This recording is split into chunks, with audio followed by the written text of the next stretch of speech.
Guys, welcome to episode 1 of Thunder Talks. Thunder Talks. Thunder Talks. I quite like that name. We're gonna talk. Yeah, we made it up like 2 seconds ago. maybe 10 seconds ago. We're sitting here in the new Thunder BMX shop in Belfast. And Ryan has brought his camera home from Liverpool. You live in Liverpool now, Living in Liverpool. and you're back home for Christmas. Mm-hmm. I thought, hey, let's make some content. Well, we've always talked about doing a podcast. We talked about it when we had the skate park. Hey, don't shout at me. It's alright. Sorry, I've just got so much energy to get out here. You do? Yeah, but we spoke about podcasts before, haven't we? Yeah, it's one of them things. I consume a lot of podcasts, and I really like them. Mm-hmm. And even today, while we were doing our bits and having dinner, we're watching a podcast. Mm-hmm. The Mike Hodder Unclicked. Yeah. Yeah, so I've never done a podcast, so this will be interesting. I have. Have you? Yeah. It doesn't mean I know what I'm doing, but I think there's interesting things to talk about.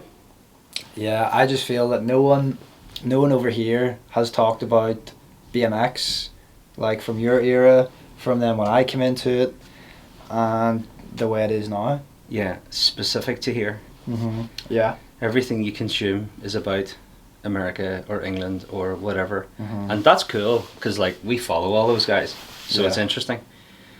So maybe we can dig up something interesting. Yeah. Yeah.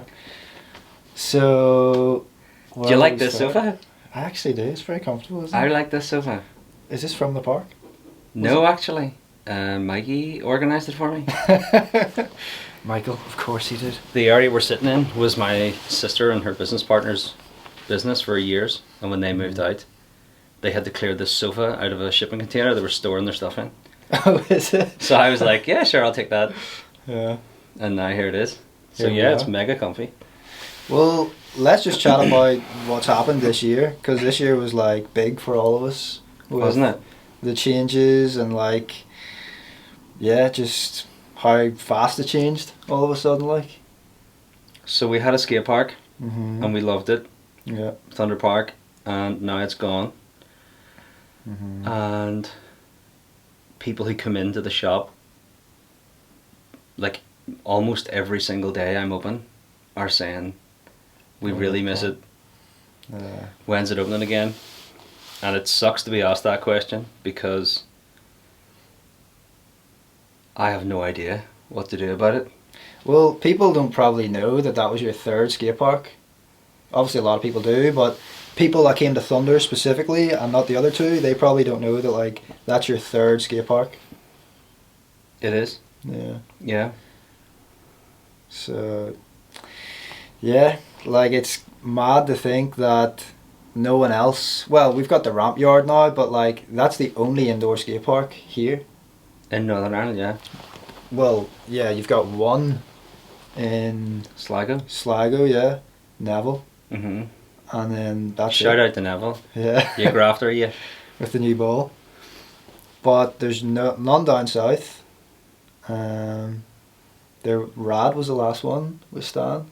In Dublin, yeah. That closed during COVID, and that was a cool park. It was ghetto, but like Stan was cool. He just left the key out for us. His and, heart was in the right place, yeah, wasn't it? twice a week we could go ride, but yeah, like it just died off so quick. T13 closed, and then it was kind of like a few closed down south, and then Stan's was the only one left, and then COVID just wiped him out, and then yeah. So this year, we had a park. We closed the park. Now we have a 6-week-old BMX shop. Mm-hmm. As far as I'm feeling right now, I'm only going to sell BMXs. Yeah. I don't mind fixing anything. Racer, mountain bike,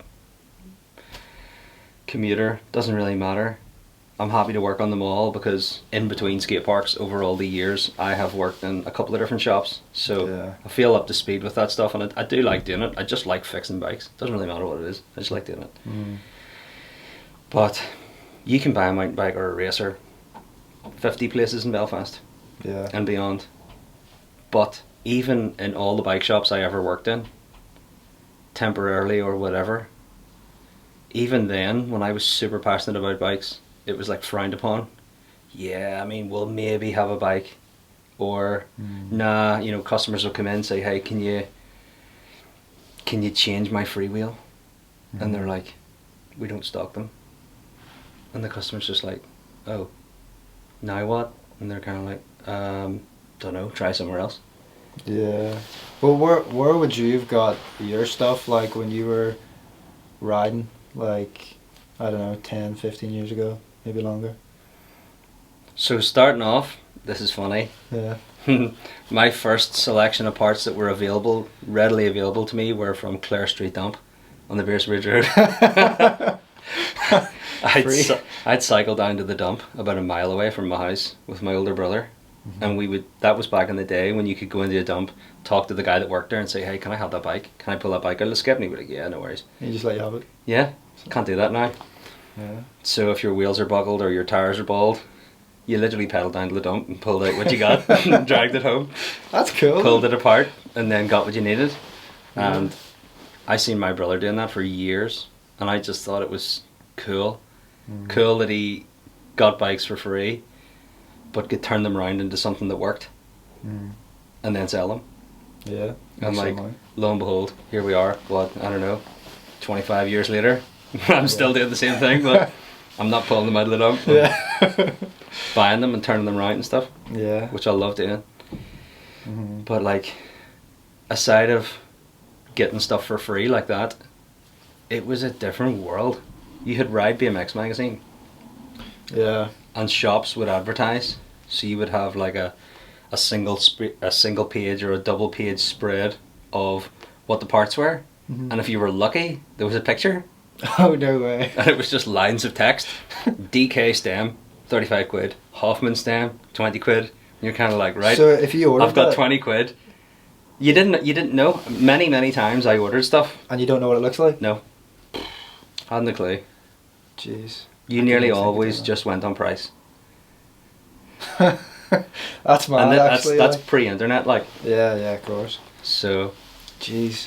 whenever the internet came about, the first website I found, I believe, was Allen's BMX. And like, Allen's has been around forever. Yeah. But I remember coming home from school or whatever, and this is the time when we just got a computer, and it was dial-up internet, and you're kind of waiting for the internet to connect. Yeah. And you can go and look at parts. And I remember not having a job, wasn't getting pocket money, looking at parts and thinking just like, how do I get that? And then I knew Mikey at this point. Yeah. And I'd be talking to Mikey, and he'd just be like, I'd be talking to him about something, and then within a week he'd show up with it on his bike. Like when cassette hubs came out, he got a set of cassette wheels, and I was just like, he even drove over to my mum's house to show me them, and I was like, you motherfucker. I was still a freewheel on an unsealed back hub. Yeah. And he had, So that was all cool seal bearings that he had then with the cassette? yeah, so that would have been around 2002. Okay. And like, when I think back to that era, so much happened. Like, so much happened in BMX in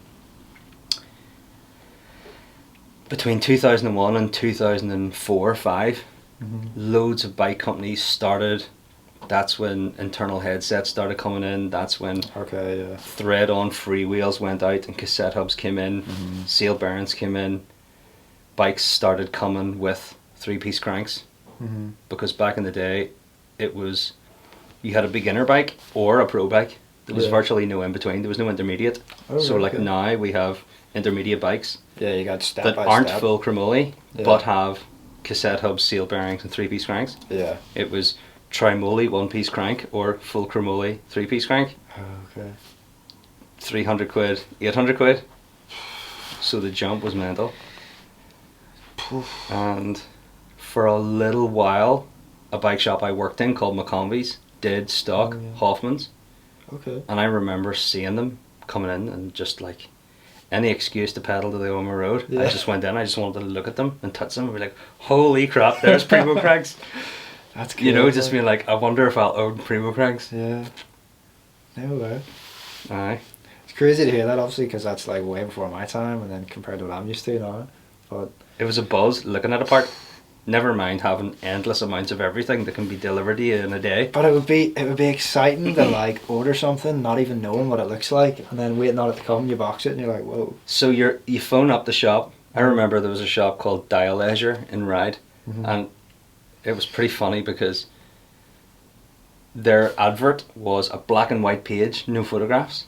So you were kind of like judging what they had by maybe an advert for a part you'd seen in the magazine. So you're like flicking through and you're like, okay, this is what Primo pedals look like.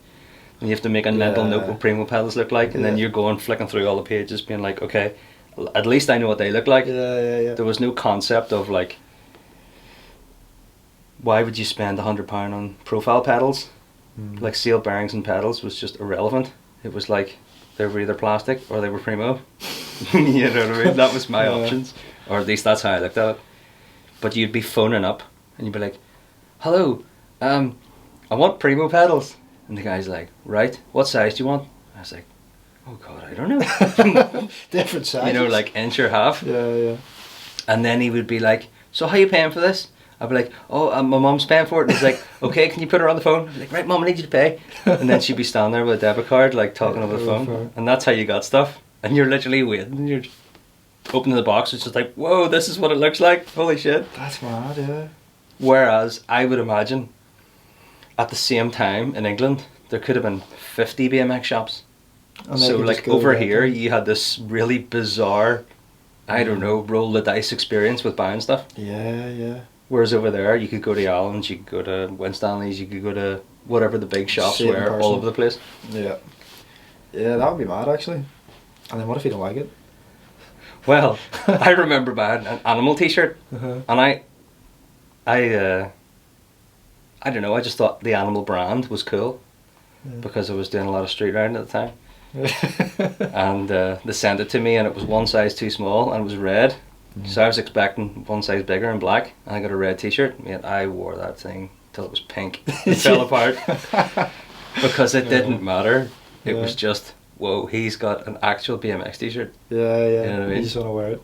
Instead of wearing, I don't know, whatever was in the wardrobe. Yeah, I think everybody kind of does that. Like, I remember doing that, like, getting my first BMX t-shirt. Pretty sure it was an ABD t-shirt that I'd won at that Monster Jam in T13, and I wore that, and then I got like a Belfast BMX t-shirt, and I just like rotated between the two. Yeah. People are like, didn't you wear that a couple days ago? It's like life uniform. Yeah, exactly. Going to ride now. Yeah, I think everybody does that. Like, yeah, that's cool. Like, just not knowing what you're gonna get, but then yeah, I guess it's just more exciting. Like, now you're just kind of looking at it and then you're debating that, do I want that, do I not?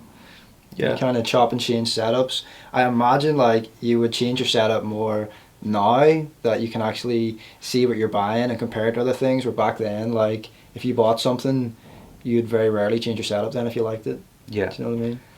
Aye, and if you saw something you liked, you might decide you want it because of who you saw ride it in the video. Yeah. So I can think back to videos I would have watched back in the day, like I think there's a video called Blueprint, and if it's the right one I'm thinking of, there was a guy called somebody Lossman, and he had a blue frame with like raw forks, and I was just like, I have to have a blue frame.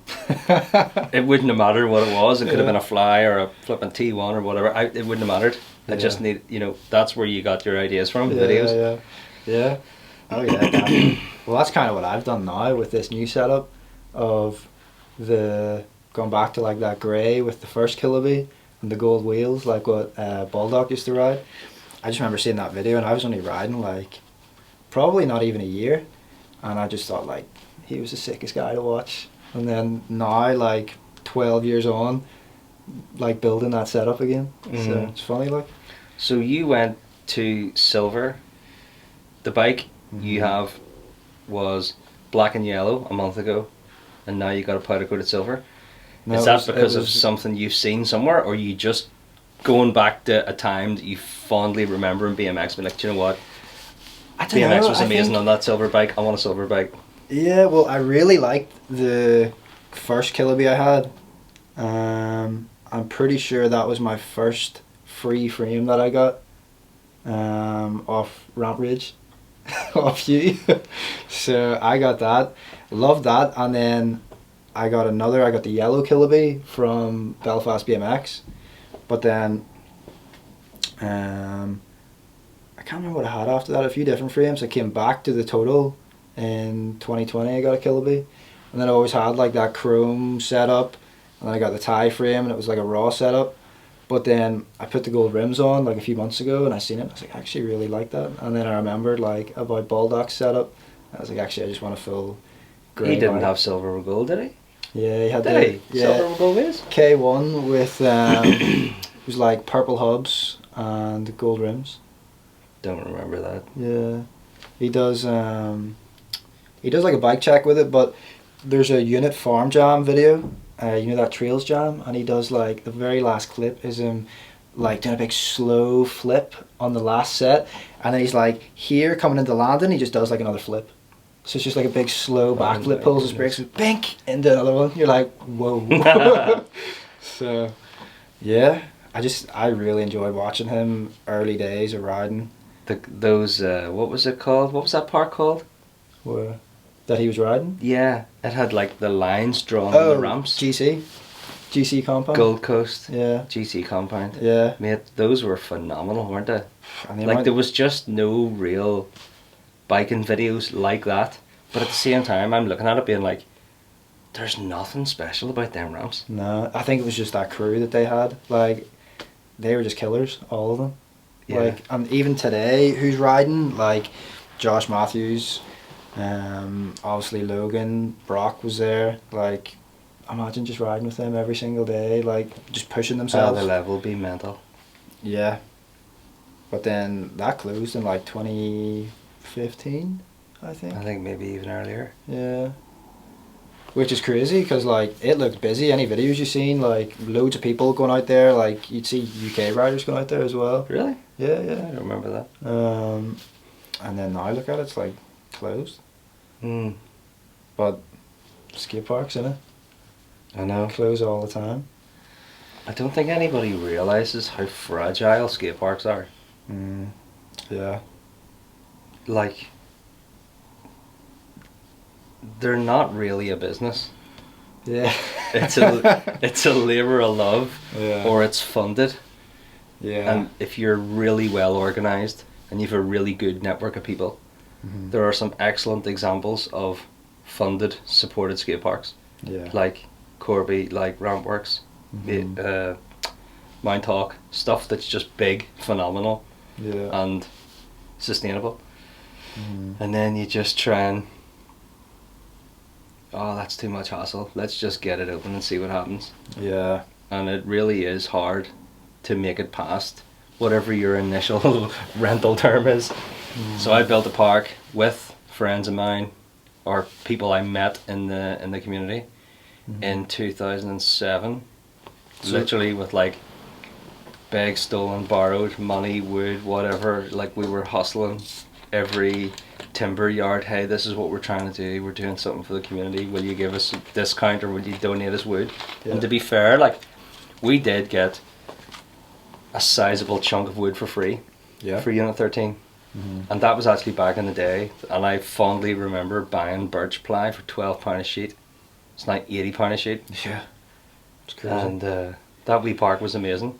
But as soon as the 3-year lease term went up, that was it. It was like, it's not working financially. Go. Yeah. And then I didn't wanna. I felt like there was really good momentum from Unit 13 because there was a core group of people riding. And to be fair, there was a lot of people riding. Maybe not all together at the same time, but Yeah.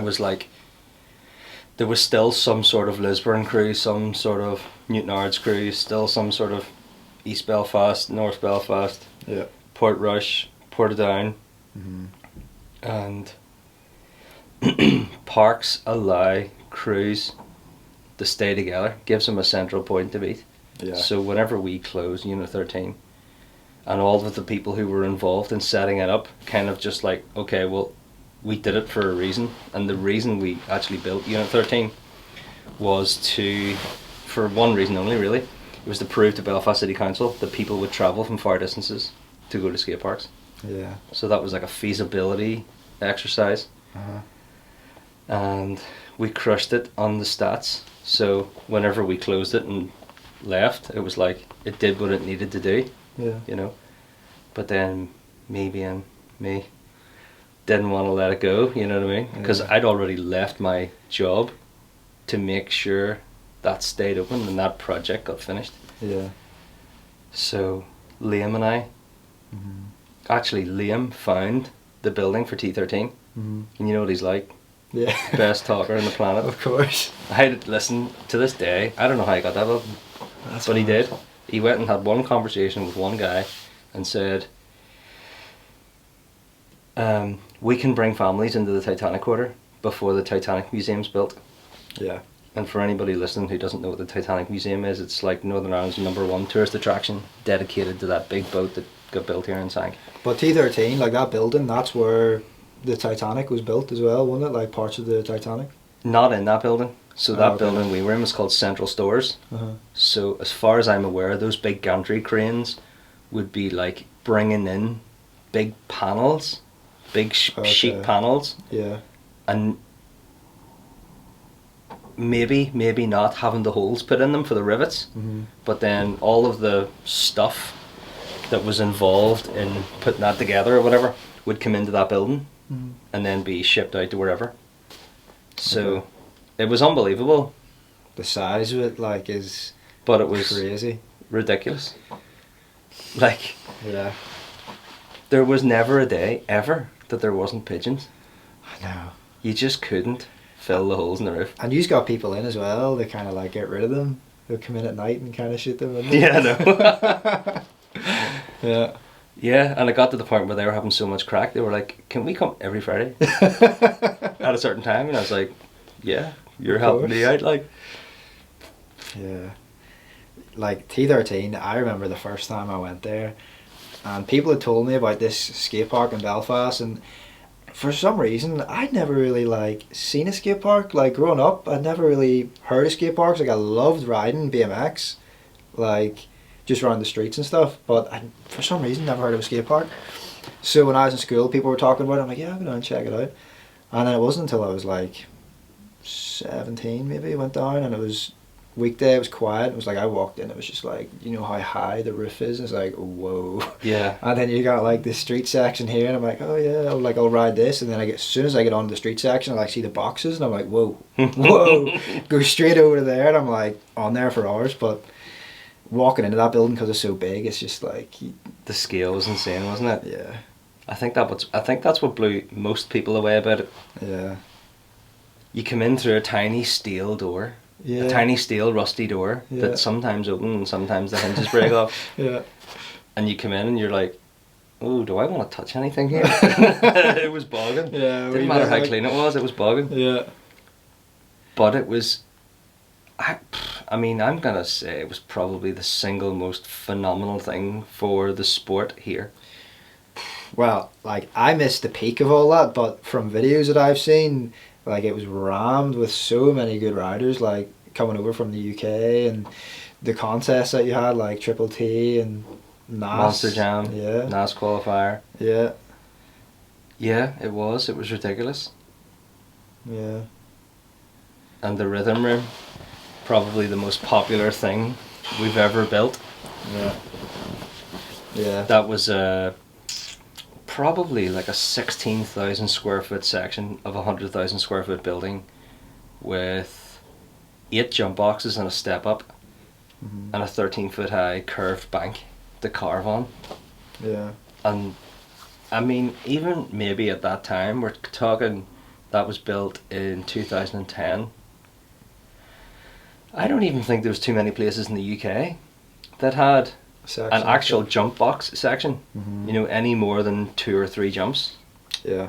So the jams that we ran there it was really easy to get people to come across the water Yeah. because they were riding something that they couldn't just go in session at home. Yeah. I mean, Corby existed and it was phenomenal, but it didn't have But these are a big loop of jumps. But you know? they were big as well, weren't they? There was 4 foot, 5 foot, and 6 foot. Yeah.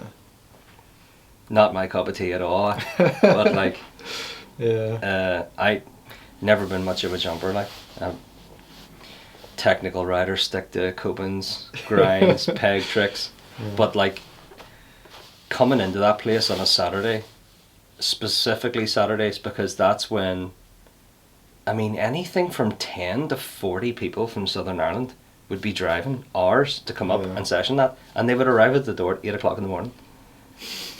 And I remember seeing the big deck where the step up was, like with about 100 people on it. There was no room to move. Yeah. When you came off the step up and you had to turn onto the deck to get out of the way from the person behind you, you couldn't go anywhere. It was so round. So that must have been just before you came. Yeah, I started 2012, end of 2012. So the setup I rode was just after the NAS setup. So you had like the spine, Voltrino, box. It was like a different sort of step up. Was there a long, small 5 foot quarter? No, there was the NAS 9 foot was there. Yeah. And then on but the was there not the NAS 9 foot, the step up, and a really long quarter with a big deck? No, step up wasn't there. Oh, the first time I rode a step up like that was the one that we built. After the setup had changed with the remember the big 5 foot quarter with a huge deck, and then the 9 foot was beside it. Yes. And then for like months we were like wanting to step up, and then me, you, and Joel. Oh yeah, we just did it one night. We built it one night, yeah, and that was the first time I rode that sort of step up. That was a really good step up. Yeah, it was cool. It was better than the first one. Was it? Yeah. Yeah. I think so. It was nice. That like we all learned loads on that, like, but that setup was fun because the setup before that, the first one that I rode, it had not very many ramps, and then at the back was just the 2 demo quarters with like a bank in between. Yeah, we had to hash something together. Yeah. Funny story, right? So, whenever we moved into the T13 building, which is now We Are Vertigo in the Titanic Quarter, the construction company that was building the Titanic Museum had left 200 bales of scaffolding planks. Right. And we were building the setup, and I mean, at that time, to build that rhythm room setup, oh mate, I don't know, 10, 12 grand of just raw materials. Like no birch. But the floor was plied in between, wasn't it? Only the middle line. Okay. But long story short, to build the big massive deck, so we're talking like, I don't know man, like 80 feet wide, 30 foot deep. We borrowed a lot of scaffolding planks. Yeah, borrowed. Yeah, we borrowed a lot of scaffolding planks from those, like, I don't know, skyscraper size pile of wood. Yeah. And we built the deck with them. Didn't cut any of them, we just used them and sheeted the top of it. And when the Titanic Museum was finished, they basically came back over, and the firm that put the scaffolding in was like, hold on a minute, we're missing a lot of planks here. You know? Don't know, I haven't seen them. And yeah, they realised that we had borrowed some and used them for the deck, so we had to dismantle the deck and give them their wood back. So is that why the setup had changed then? That's why the setup had to change, because we had to give it back, like, I don't know, like a lot. Yeah. Like 150 lengths of scaffolding plank. No way. And then we just had to build it back up again. So that wasn't started with any kind of investment at all. There was no grants, there was no bank loans. It was just like, right, let's see what we can do. It's totally my style, like. Yeah, of course. Don't get too organised, because you'll find reasons not to do it. You know what I mean? Crack on and get to a point where you're like, oh, we'll work it out. Yeah. So we did that, worked it out, and I think, I don't know, I mean, we'd maybe have to ask some people, but like, every skate park I've been involved in, the setup changed literally every 6 months to a year.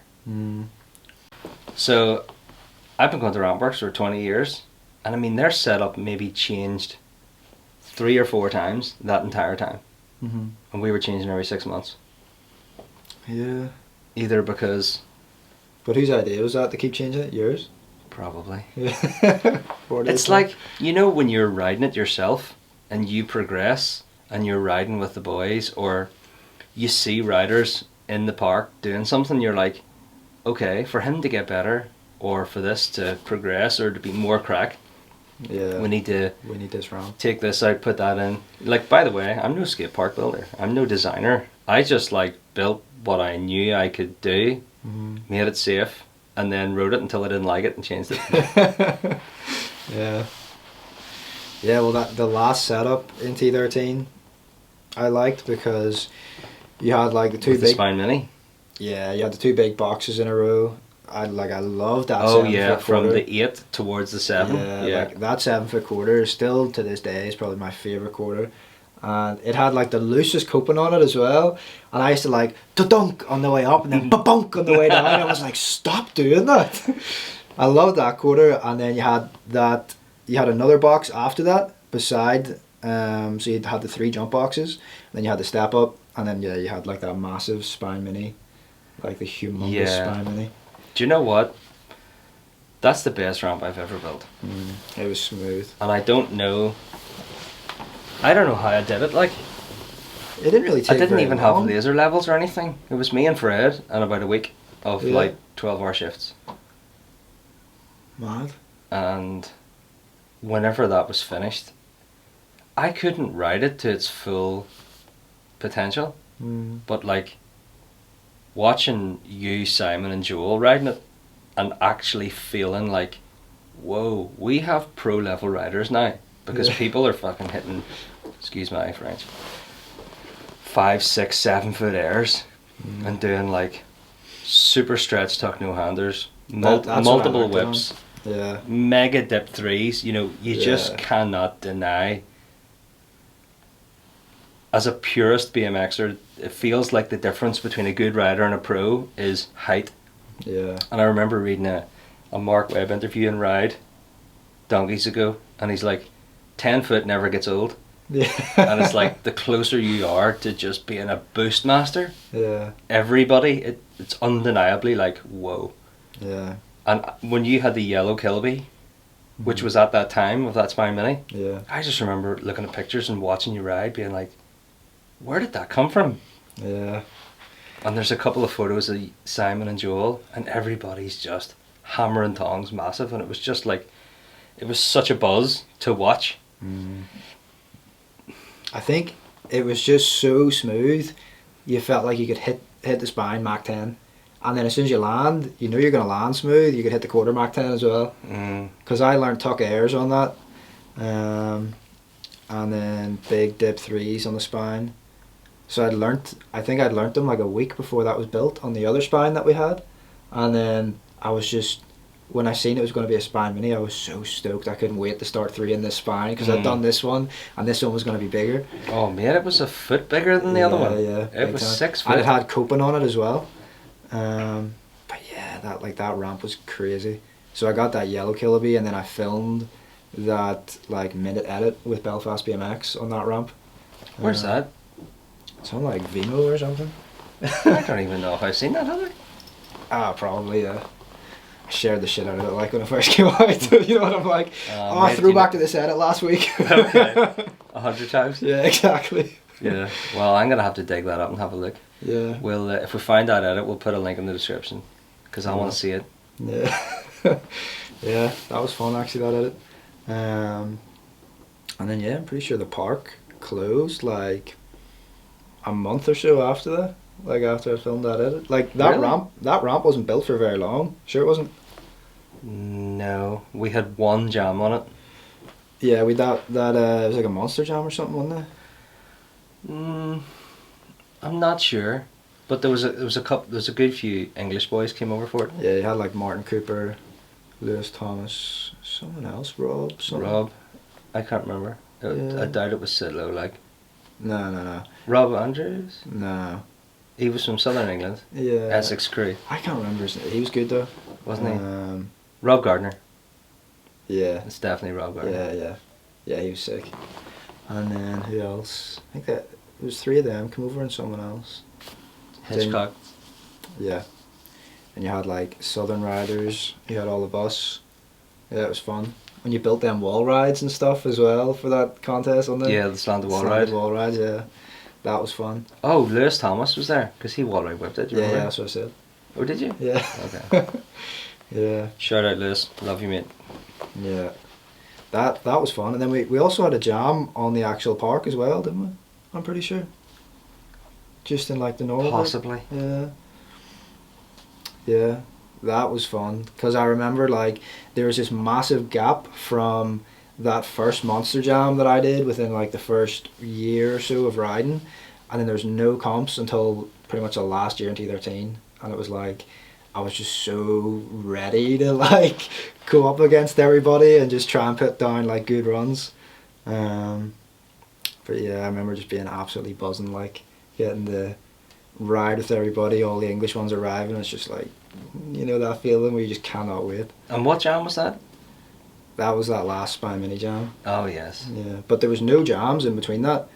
Because like looking back on it before I started, there was like, you just had like... You must have just missed something because we were doing like 1 or 2 a year. I just missed NAS.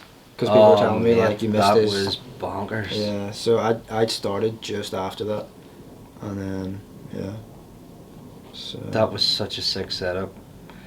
And we had to take it away because the Titanic Foundation, who owned the building, who were allowing us to be there as like a corporate social responsibility exercise, that's their giving back, you know, type of thing. Okay. That's how we got to be there. Yeah.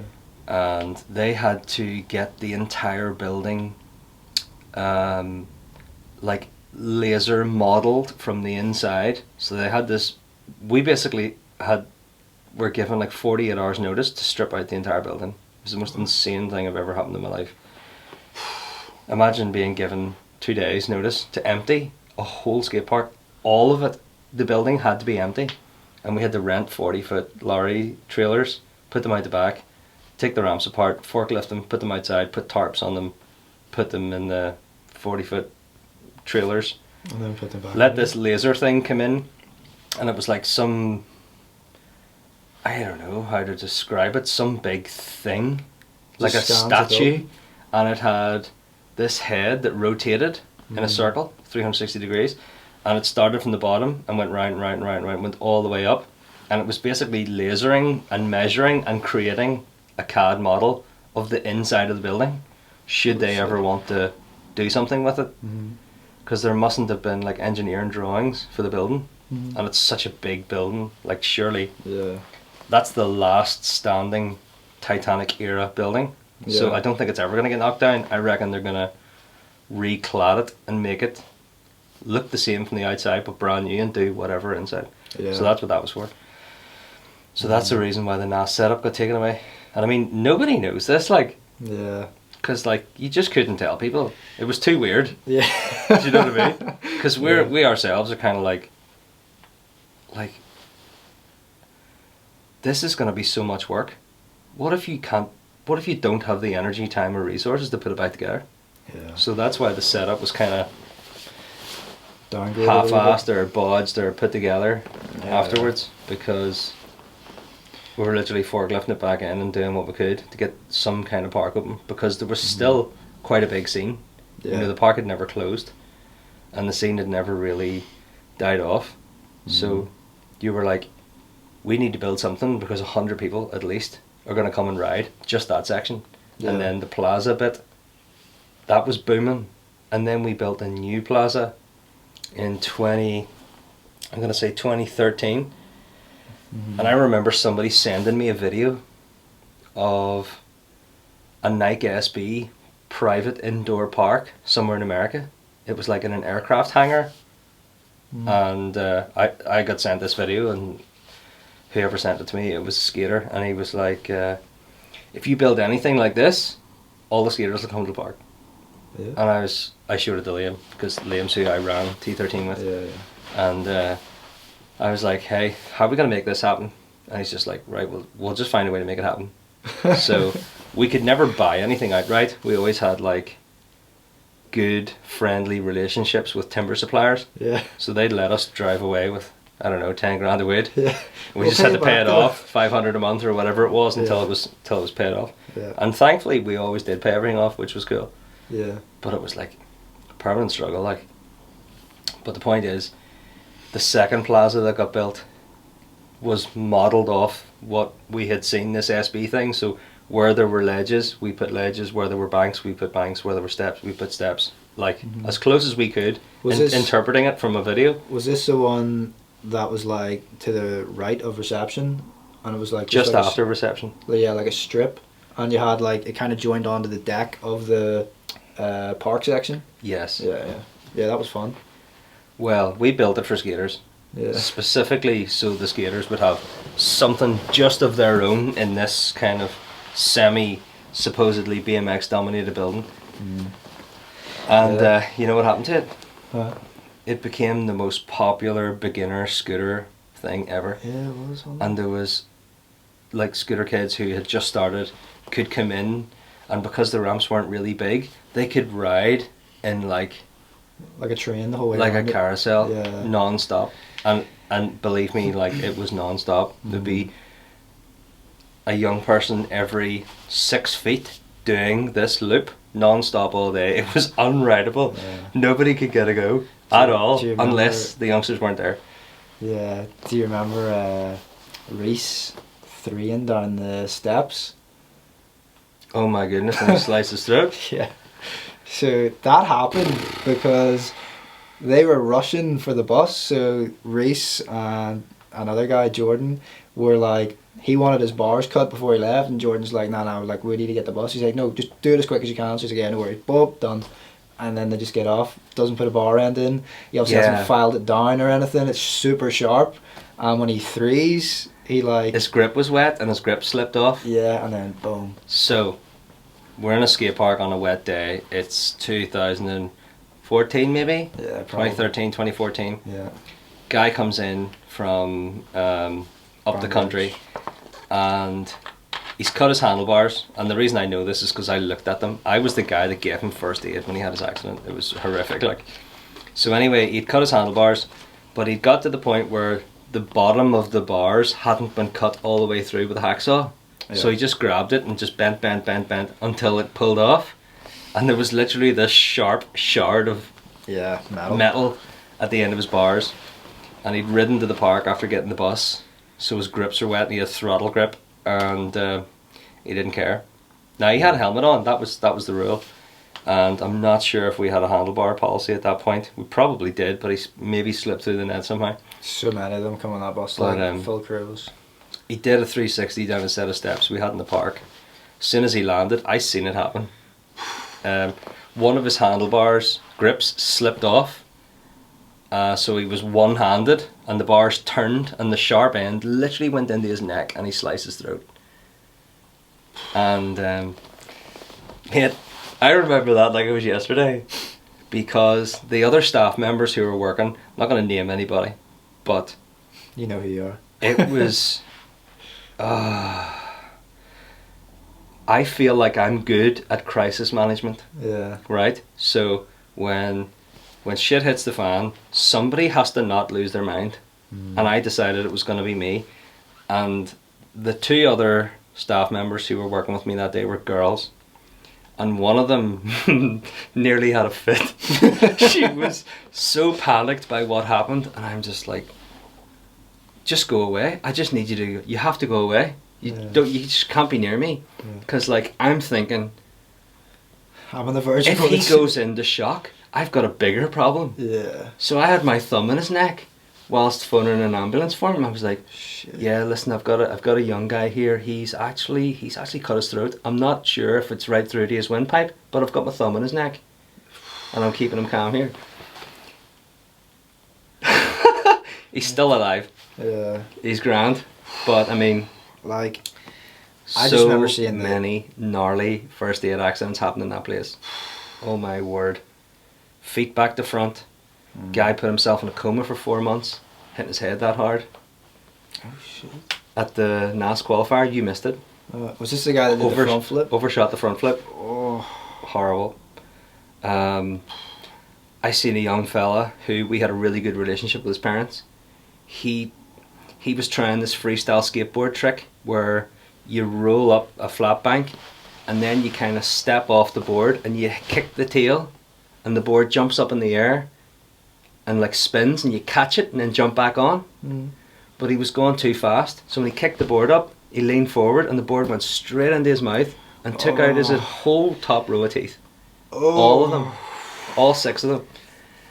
Oh mate, I feel for him. Like I had to pick up his teeth, put them in milk, and be like, how do I phone this guy's mum and say, hey, Harry doesn't have a front row of teeth right now, but he's not losing his mind. If you're on good terms with the dentist, take him there right now. Oh my god. And you know what? As gnarly as it sounds, his mum was so cool about it. Because like, for me, in those types of moments where someone's proper mangled, you can't panic the parent. Nah. Because they might have an accident on the way over. You gotta be like, this isn't good, but it's under control. Yeah. You know?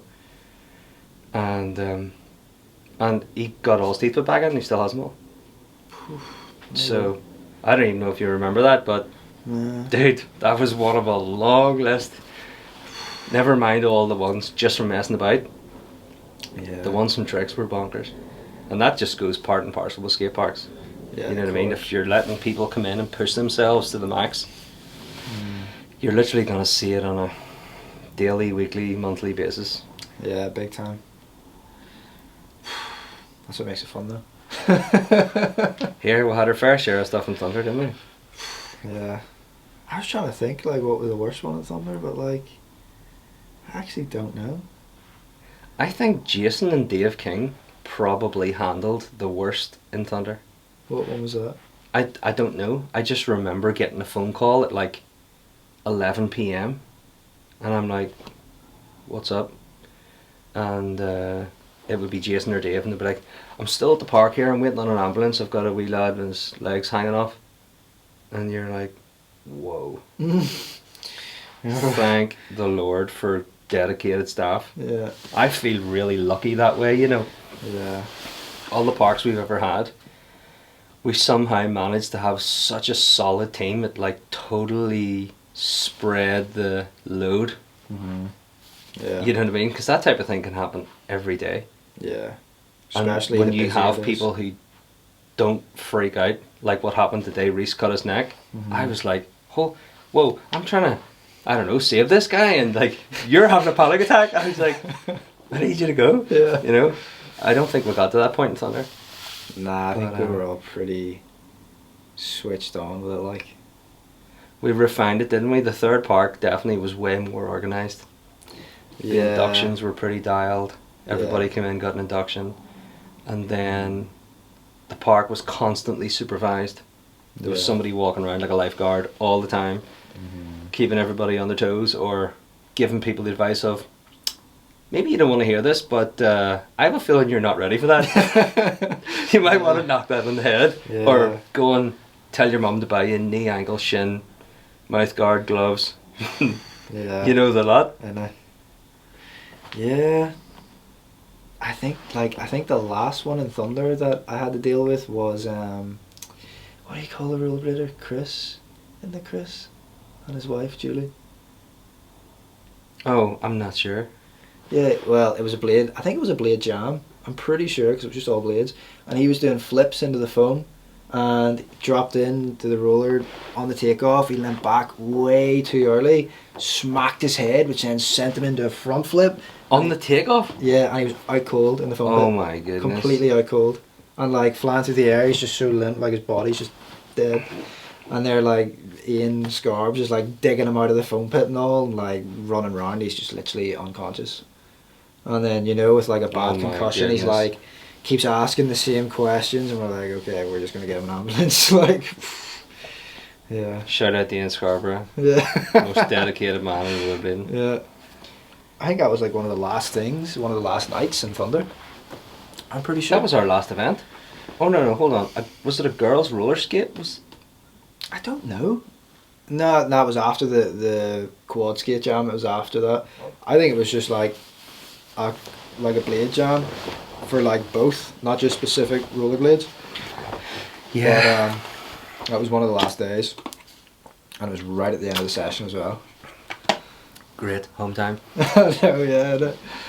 So yeah, but I've seen like obviously we had cameras in Thunder which we didn't have in the other skate parks, so you can see what's actually happened.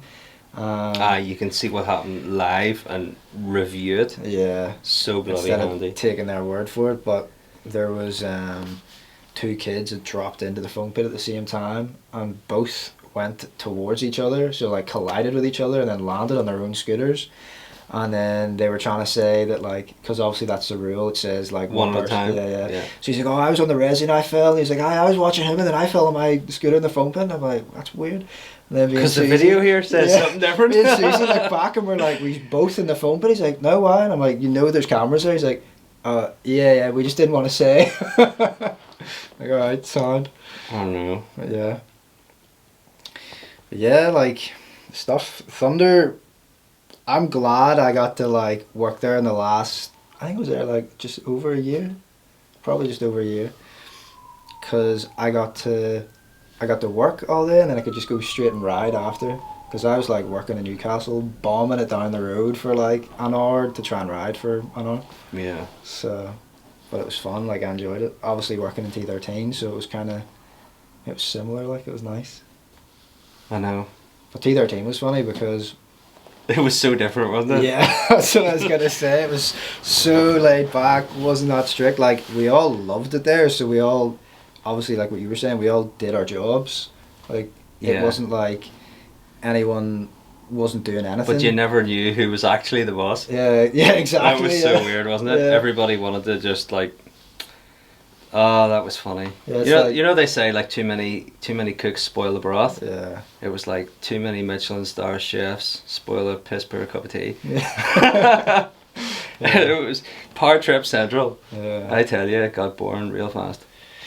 Yeah, but how I got the job there was I used to go pretty much every day. I don't know if you remember. I do remember, because I remember your mum coming and asking me, is he going to tech or is he coming down here? And I was kind of like, I don't know. Dude. And then I was coming over, he's like, why is your mum asking me this? Yeah, so basically I went to tech up the road in Castlereagh Road. Yeah.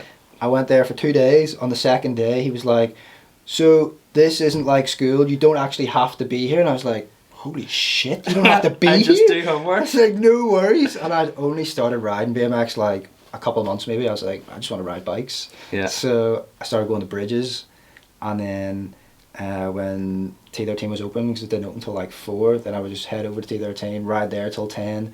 Weekends I was there like 8 to 8. So during the week, my mum didn't know I wasn't going to tech. Mm-hmm. So she came home, she's like, asked me about tech, and I'm just literally trying to bluff to Oh yeah, that's great. Yeah, it's amazing, like. And then yeah, she came down, like, I'm pretty sure that was like summertime. She came down, she's like, yeah, I'm going to tech. Oh, it's because I got like, she was waiting on like a yearly report, basically, and it said like I was only in the first 2 days and then hadn't came back. So yeah, coming in all the time, and then I think it was like Carl Duke had said like, here, we need a volunteer here, and I'm like, excellent, free in, no worries. I miss Carl. Yeah, he was great. cool. He was really cool. But yeah, that was how it kick-started, and then I could just ride for free. I know. I don't know if you remember this, like, but I remember because me and Joey, that's my business partner's brother, he was running the place with us, and he and I would look after like staff training and make sure everybody was up to date with whatever, like all of the stuff you had to be compliant with, to be able to run it safely. And I remember at a certain point just being like, how do we have 50 people that work here? 50 people. Yeah. And then this is where everyone's a manager type of thing. It's like, somebody would say to me, oh, I can't work that shift. And like, I just felt too overwhelmed to deal with it. I was like, listen, you have to do your 4 hours a week. I mean, that's all it was, 4 hours. Alter your life accordingly and get it done. Yeah. And then they would go, after I'd said that, they'd go and ask Joey, and then they'd go and ask Gary, and then they'd go and ask Liam, and then they'd go and ask Carl, and then they'd go and ask Connor. Yeah. And before you know it, there's a whole big shitstorm upstairs in the office because, like, one person had gone round everybody, and I was just like, oh, don't miss that. Yeah.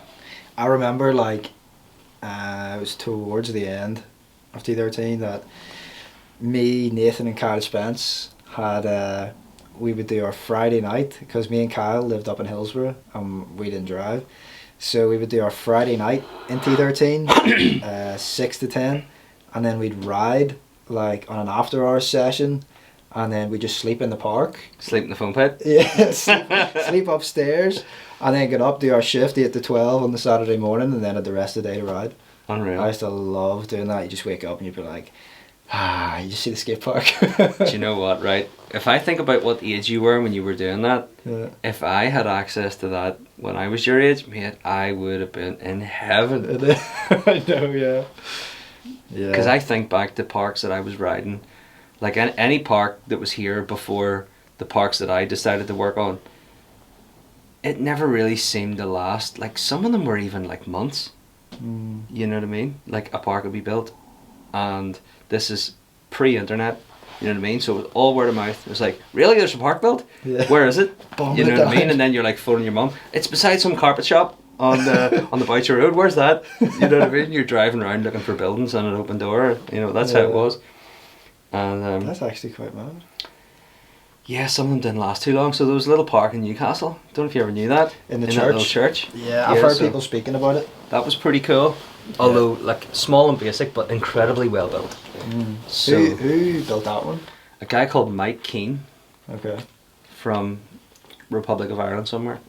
Anything he's ever built in this country is like top quality. He's a proper like craftsman. So I remember really enjoying that. But it was seemingly designed just for skate, and Okay. because BMXers were heckling them because there was nothing else to ride. Yeah. That's how we got to ride there. I'm trying to remember. Yeah, I've seen That photos. must have been just before Unit 13. Because there was nothing else, and all of the crew that I rode with in Bangor up until it closed. So, funny story, where I built my last skate park and ran for 5 years was the building that the first main awesome skate park I ever went to was as a kid.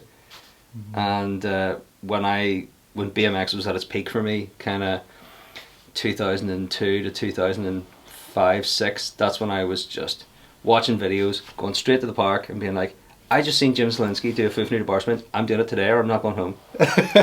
And like, I'd be phoning Ryder or Maggie or John and being like, I watched this, have you seen this, did you see that in the props 50 or whatever? And everyone would be like, yeah, what are you gonna do? And it's like, I'm doing that. Yeah. And then Mikey'd be like, I'm gonna do this, and Ryder would be like, I'm gonna do that. Yeah. And then we all just went in and we're like, I don't know, I barely remember even talking to people. It was just like, go. Right, the park's closed, get out. And then you talk. Yeah. You know what I mean? And then you like dander up to KFC and you're like, so what happened tonight? You know what I mean? There was no chat. It was just like, it was just too much crack. And it's mad that like back then you wouldn't have. Well, you would have filmed, but not the way you do now. Like, if we're gonna do something big, we're like, hey, go get your phone. Everybody's got a phone. Yeah. One person had a video camera. That was Ryder. Mm-hmm. That's a lie. Dylan as well. Dylan Osborne had a video camera. Yeah. But Dylan had his own little crew, so that was sort of a closed door thing. But Ryder would film, but then because he was extremely chilled out with everything in life, Yeah. something happened, and he and I were filming an edit together, and I remember seeing the edit in his house, and it was to Motley Crue, Kickstart My Heart, Yeah. and I was just like, OMG, this is a banger. Yeah. Like, anything cool I'd ever sent and he had captured was in this edit. Oh, nice. And this is back in the day whenever Napster was massive, so that was the Napster? first website where you could go and download free music, because Yeah. it would have been epic to look back on it and I virtually have no, like there's a certain period of time where I have like almost no evidence I rode. Yeah. Mikey's know? like that as well. A lot of these Yeah. are like that. Don't have any footage, or well, you have footage. So this but- is the thing, right? We were so into the riding, Yeah. and like I'm watching Mikey do a down whip, and I'm like, right, I'm doing a down whip. But here there was never like beef. It was just like there's not a mission. He's like going home with that, and I'm not. Who does he think he is? And you know what he would do? He would go down to the skate park on a day when all the BMXers wouldn't go. So it was Thursday and Sunday forever. That was just BMX night. And even right now in my life, 20 years on, Thursday and Sunday are still BMX day. Yeah. But he'd sneak down on a Tuesday, and he'd get some random person to like hold the video camera, and then he'd be like, here, yo, check this out, and he'd like flip something super gnarly, and you're like, when did you do that? Why was I not there? And he would be sneaking down and learning things. That's what it was like. Yeah, he's still like that. So though. funny, like super competitive in it. we missions Yeah. to get ahead. Yeah. What did you like? I know, it's funny, innit? Yeah. And like- then that period of time between us being so like, that was the pinnacle. None of us had any long-term injuries. It didn't really matter how hard you fell. We just bounced. Yeah. Like at that point, whenever Bangor closed 2005, I was wearing 2 pairs of ankle guards, 2 pairs of shin guards. I was wearing elbow pads as knee pads, and then knee pads on top, Yeah. and then getting the baggiest jeans I could get, like Wu-Tang jeans or something, that would allow these like Michelin legs to Yeah. fit into them. And I had elbow pads as well, and gloves and a helmet, and that was the very, very start of Facebook or MSN Messenger, possibly Facebook. But I remember knowing the Liverpool boys at that point from travelling the Rampworks, so like Matty Worthington, Sean McCracken, Leon, those types of guys. And you wouldn't necessarily be uploading clips of what everybody's doing, but you would all be on like group chats being try double whips tonight, no way, show me, you know. And everyone was just like buzzing. Yeah. But like flip me, nobody was filming, nobody was taking pictures. We didn't know anybody who would just stand there around with a camera. So it's all just an awesome memory, like. Yeah. Whereas Now, like that. you've got everything you've done for the last 3 months on your phone. Exactly. That's why I love that. Even for like the last few years, like not that long ago, my first ever backflip popped up on Facebook. And I was like, didn't even know I had that clip. Where was that? T13 On the step up? on the first box. Just dropped in the 9-foot and flipped. Only because, right, there was another guy there, Aaron McNeely. Do you remember him? Yes. Yeah, so he was trying flips, and I'm like, Mate, his flips were like flares. yeah, you know, Do he you was remember proper that? pulling them and penciling them out. I'm like, right, well, if he's doing that and he's fine, surely I'll be fine if I try one. So I went over to the foam pit by myself, and I'm like, drilling them, go up to the 9-foot, and I'm like, oh, I'll maybe do one more in the foam pit. Did a few more in the foam pit, get back up, and then like all the ones that I ride with are starting to see what I'm gonna do. They're like telling everybody. Now I've got like this crowd watching me. I'm like, shit, I have to do it. Like, just drop in, slightly under rotated Use and the like pressure. cased and slid onto the landing. I'm like, oh my god, I'm fine. I can get away with it. Yeah, so I just back up, boom, landed it, and I'm like, oh my god. And then for like the next 2 or 3 months, it's all I do is just backflips. Do you not remember how at a certain point in time, like resi was just unimportant? Oh, It yeah. was, for me, it was like when I discovered resi, I was like, oh, there's that. Yeah. That looks amazing. Yeah. But when it was foam and the real thing, it was like, sweet. Well, I mean, it's foam and the real thing. I Like, know, exactly, yeah. you know, you Yeah. you practice and then you commit. There's Yeah. no like, there was no in between. No, And which it's is almost crazy. as if like there are certain elements of the sport that are almost entirely based around resi clips. Yeah, no, anyway. You know, not criticizing anybody. I've used resis.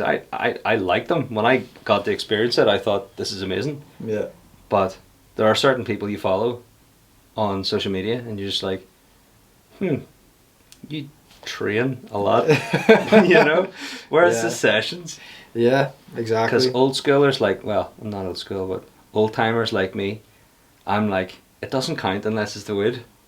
As But- much as fun as it is on Yeah. Resi, you know what I mean. You gotta be doing it full risk factor for it to mean something. But now it's like everything's so technical with the Olympics coming in that like BMX riders now are athletes and they train the whole time. Then when it gets to a contest, that's when they kind of do it. So they're trying to like keep themselves understand injury free. I understand. But it's just that. mad the direction that BMX has gone. I say that's not BMX. I know. That's something else. Yeah. You know. It's mad like the things that the Olympics has changed in BMX. Things that you wouldn't even think Yeah. that it would affect. But from what you're used to what I'm used to now, it's like... So to put a bit of context on things, Ryan and I were talking about this very recently, and I was saying that almost all of my friends that I've made from across the water, so we're in Northern Ireland, anybody I met from mainland UK or Scotland or Wales or whatever was at jams. So it could be an English jam, Scottish jam, could be in Germany at the Worlds, or it could be in Spain or Denmark or wherever we went on our adventures. And you got to know everybody when you were shit-faced drunk after the party. Yeah. You know what I mean? And you just had ridiculously good times, regardless of the language barriers. Like, you BMX, I can see you BMX because your jeans are ripped and you're wearing BMX shoes. You're just like, what's your name? Right, nice one. Yeah. Add me on Facebook. And that's it, your buddies. Yeah. And I'm a bit different. you to were that. saying to me that the Yeah. people that you're meeting and the way you're meeting them now is like, you're meeting them almost like on a professional level, Yeah. a professional sporting level. Yeah. Yeah, like you BMX back then you'd obviously go out and party all the time, whereas we don't do that now. It's like you want to be as fresh as possible for the contest. You're getting up early, you're like stretching, you're getting properly warmed up, and then during the week you're obviously training in the gym because of the direction of BMX now. You're just like, we're athletes. So from you meeting people like getting drunk, I'm kind of meeting them from like... But you still kind of know what I mean, though, because Oh yeah, every definitely. T13 jam we ever had, It was the best. Yeah. Yeah. It's just funny now the direction that BMX is going. But Isn't like it? even in Scotland there at the World Championships, we all went out, and that was the first we'd all kind of went out together. Like me and Mikey had went out with everyone, and it was cool, like super fun. But I think that was because that was like the end of the year, pretty much. Like World Championships was done. Yeah, it's hair down time. Yeah. Or like, okay, you can ease off on the Yeah. stand dialed. Yeah. Exactly. That looked phenomenal, by the way. Yeah. Glasgow was amazing. I know you maybe feel like you wished you had your run had it went better, but when I seen your runs, I'm like, wow, that's the best he's ever ridden. Yeah. Even though you had that double flip slip up, Yeah. the rest of the run was just like, I was dropping swear words all over the place. I was just like, yes, boy, this is Yeah. sick. Yeah, like that whole trip from first practice. First practice is always like hit or miss for me because I'll get there and I'm like, oh my god, this looks amazing, but it feels completely different to what I thought it was going to be. But the whole practice session went amazing. The second one went even better, and then I was so excited to get on because I knew exactly what I had to do. I'd moved to Liverpool and I was there for like 3 weeks, so I've been riding bigger ramps, and then first run went good. I missed like one or two things, but I was still really stoked. And then I think I just got like way too fired up for the second run. Because then Catfish was like hyping them up. I'm like, fuck yeah, let's go. And I drop in. And in the first run, I didn't crank in between when I was double flipping the box. Then I drop in, I like powerful crank in between, and I'm thinking, why have I done that? And then I was like pulled a bit slower. And then as I'm coming round, I'm seeing the landing coming here, and I'm like, oh my god. And it's just like, obviously under-rotated, pretty much flat bottom. But that one kind of stung because I felt like I was going to get a good result. The other ones, I was obviously still trying to get a good result, but with not having the skate park over here, it was kind of like, I wasn't that confident. But after riding for a good few weeks, and then getting there feeling so good in the course, and then having that slip up, it was just like... I think my personal feeling is even though you had those knocks, still way better riding than face. Yeah. You know, I can just see the difference. I'm just like, wow, that's insane. I can see your confidence.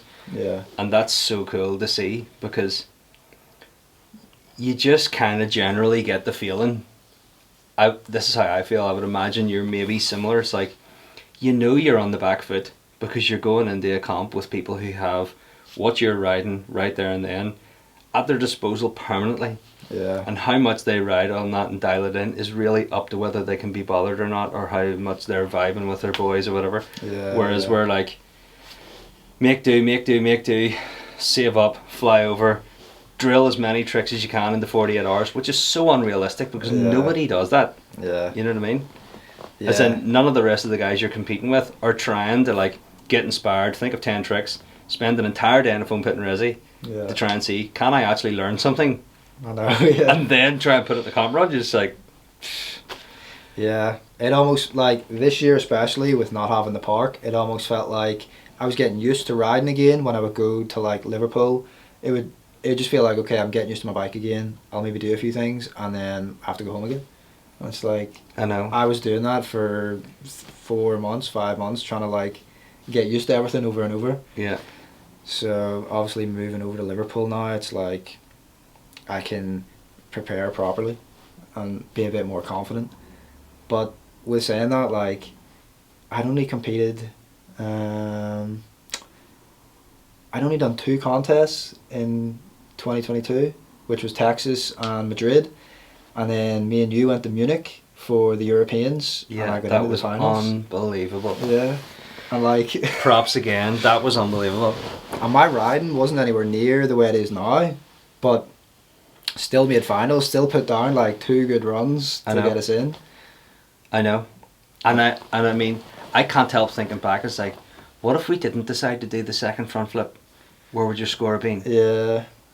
But I missed... Because only afterwards did I hear that you were penalised for that, and I was like, WTF, come on. I know. And I missed But they were brilliant. Yeah. And nobody else was really doing it. Not that I remember. Not really. And I obviously love front flip and stuff like that. But... I remember, was it the first run, I maybe double flipped and under rotated, my foot slipped off, and I was like, well, I'll just keep doing the run anyway because get used to the course still.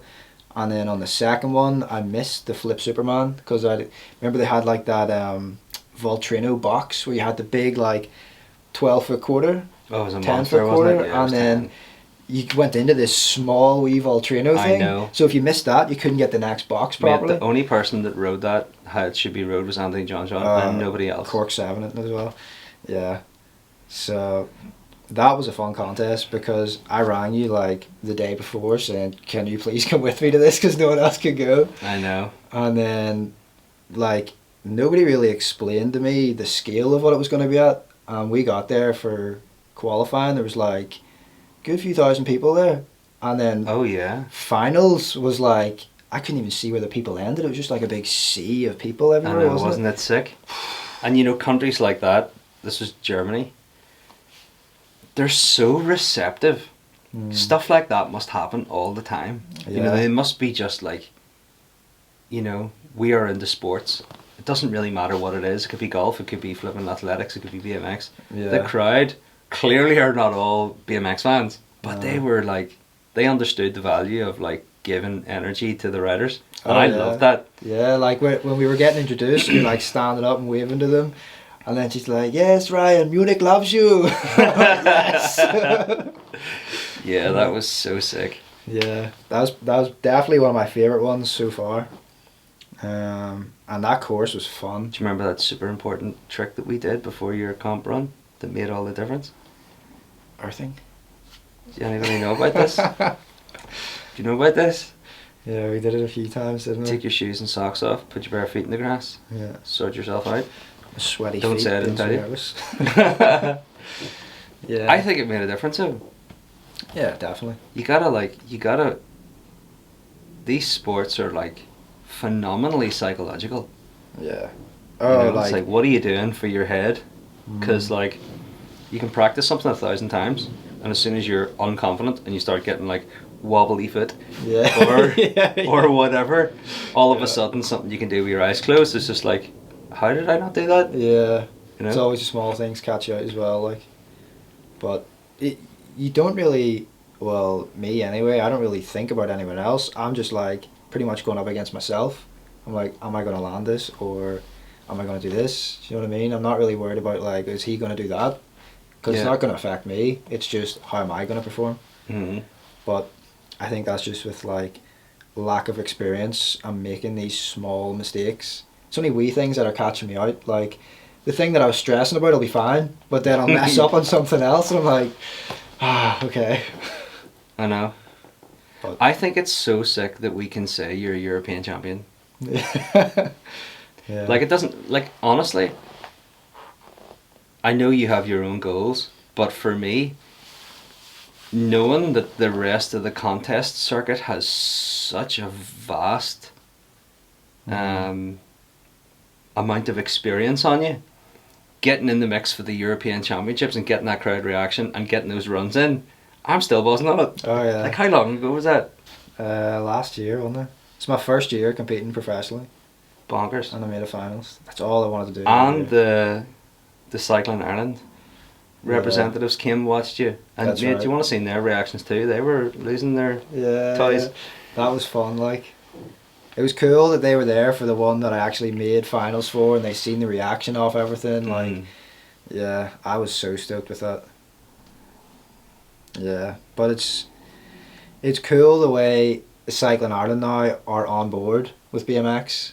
That's our cycling governing body for this country. Yeah, Cycling Ireland and Sport NI, like they have been a massive help the last 2 years, get me going.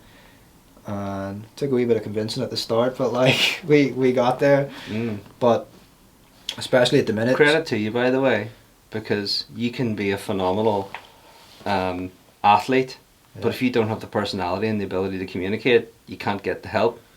Yeah, I guess. So, yeah, fair play for getting that across the line. pestering them. I think if you just come with a certain demeanour, I think you just got it right, you know? Yeah. Yeah, like it's been cool working with them on Sport NI, like especially this year Sport NI have been a massive help with like my injury and stuff at the minute, just the care that they've given me and the knowledge that I've gained off them, like I wouldn't have knew like what I know now if I hadn't worked with them. Like Mm. if I had this injury and wasn't working with these ones, I could have went off in like completely different direction and wrecked my knees even Let more. someone butcher you with a knife Exactly. and tell you to take a year and a half off. Exactly. So, like, even listening to you talking about the protocols and the amount of, like, contact that you keep with, I'm just like, wow, Yeah. this is how athletes work. Yeah, I know. Like You know? once a week, have to check in with them, and then the app that I'm training with, they're constantly checking it for me, constantly updating them. They're like, if you need anything, even if we're off, like text me. Mm. So it's great, and I think they like the fact that I'm making the effort to obviously fly back and forth to get this care. But for Sport and I to now get involved with BMX is cool. Like, Isn't it? Because it's brand new for them. yeah, You like know? they're still learning. And that's what they were kind of saying to me is like I'm the guinea pig right now because they want to see, okay, what are you using exactly when you're competing? Like, what is your body doing to do these tricks? So hopefully, Massive kahunas. yeah, well, yeah, but hopefully working with these ones will set out this development program for like the likes of the Kennedys coming through and Jamie and stuff, like the Mm. younger kids, so that when they get into this, it's like boom, they can just go. I think you've done a pretty good job at bringing a level of respect to the sport, which is otherwise, in all of the years that I have been meeting with sport governing bodies, councils, any kind of significant organisation that has access to funding or events or whatever, anytime I've ever been speaking to them through the various facilities or demos or coaching or anything we've ever been doing, they're always just like, yeah, it's not, listen, we can't work with you, it's not a sport. It's Yeah. not a real sport, that's a hobby, you know, Yeah, run along. yeah, kids bikes. And then there's somebody who is actively taking BMX from oh right, it's not just wheelies and skids in the street. You know what I mean? Yeah. I'm glad it was you that did it, Yeah. because there's other phenomenally talented people in this country who we know who ride bikes who just don't wanna go down the route that you've done, even though they're super talented. Yeah. They couldn't have done the process you're doing justice. I know that for sure. That's not a criticism. It's Yeah. just I like seeing how it's panning out. You know what I mean? Yeah. Because now, Sport and I and those teams of people, they're going to be like, well, we've dealt with Ryan.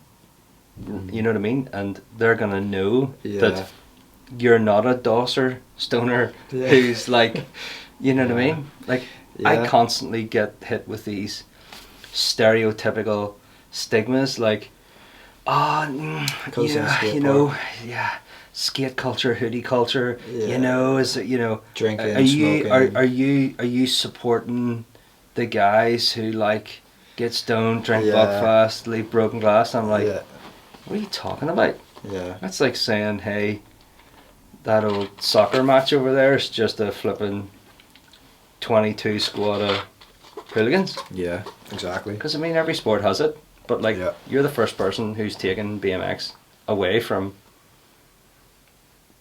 kids' bike hobby stoner culture. Yeah. And I like that.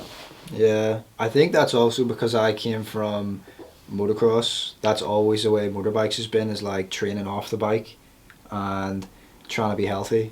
And then coming into BMX, okay, it is different, but I kind of treated it the same, because it was like, I'm just competitive anyway, so I know I don't have like the biggest of tricks on the bike, but if I have the best fitness, that's going to be a step closer to like having a better run. So yeah, but I like that athlete sort of lifestyle of just getting up, training. Yeah, because it's health. Yeah, like you feel great. Like I've never felt so good before. Can I tell you something gnarly? Every comp run I've ever done in my life, I've done it with a hangover. Yeah. All of them. Dude, I couldn't even imagine. The ones I did well and not well in front of 100 people or 10,000 people. No way. I actually couldn't even imagine doing I that. remember dropping in. Comps always made me flump. Like if I was having a session, because I got into doing demos quite early. I got into doing demos when I was, let's say, 17 or 18.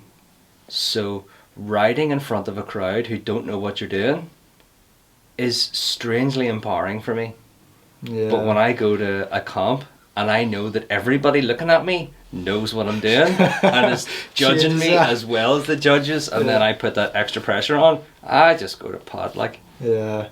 But I've also never done it hydrated, energized, and without feeling normal. Because like when you go to, I'll use Germany as an example. One of the biggest, most fun BMX comps ever in my era was in Germany. It was called BMX Masters, BMX Worlds, BMX Cologne, and it was in the city of Cologne in Jürgen Park, and it was like Glastonbury Festival for BMXers for 5 or 6 days.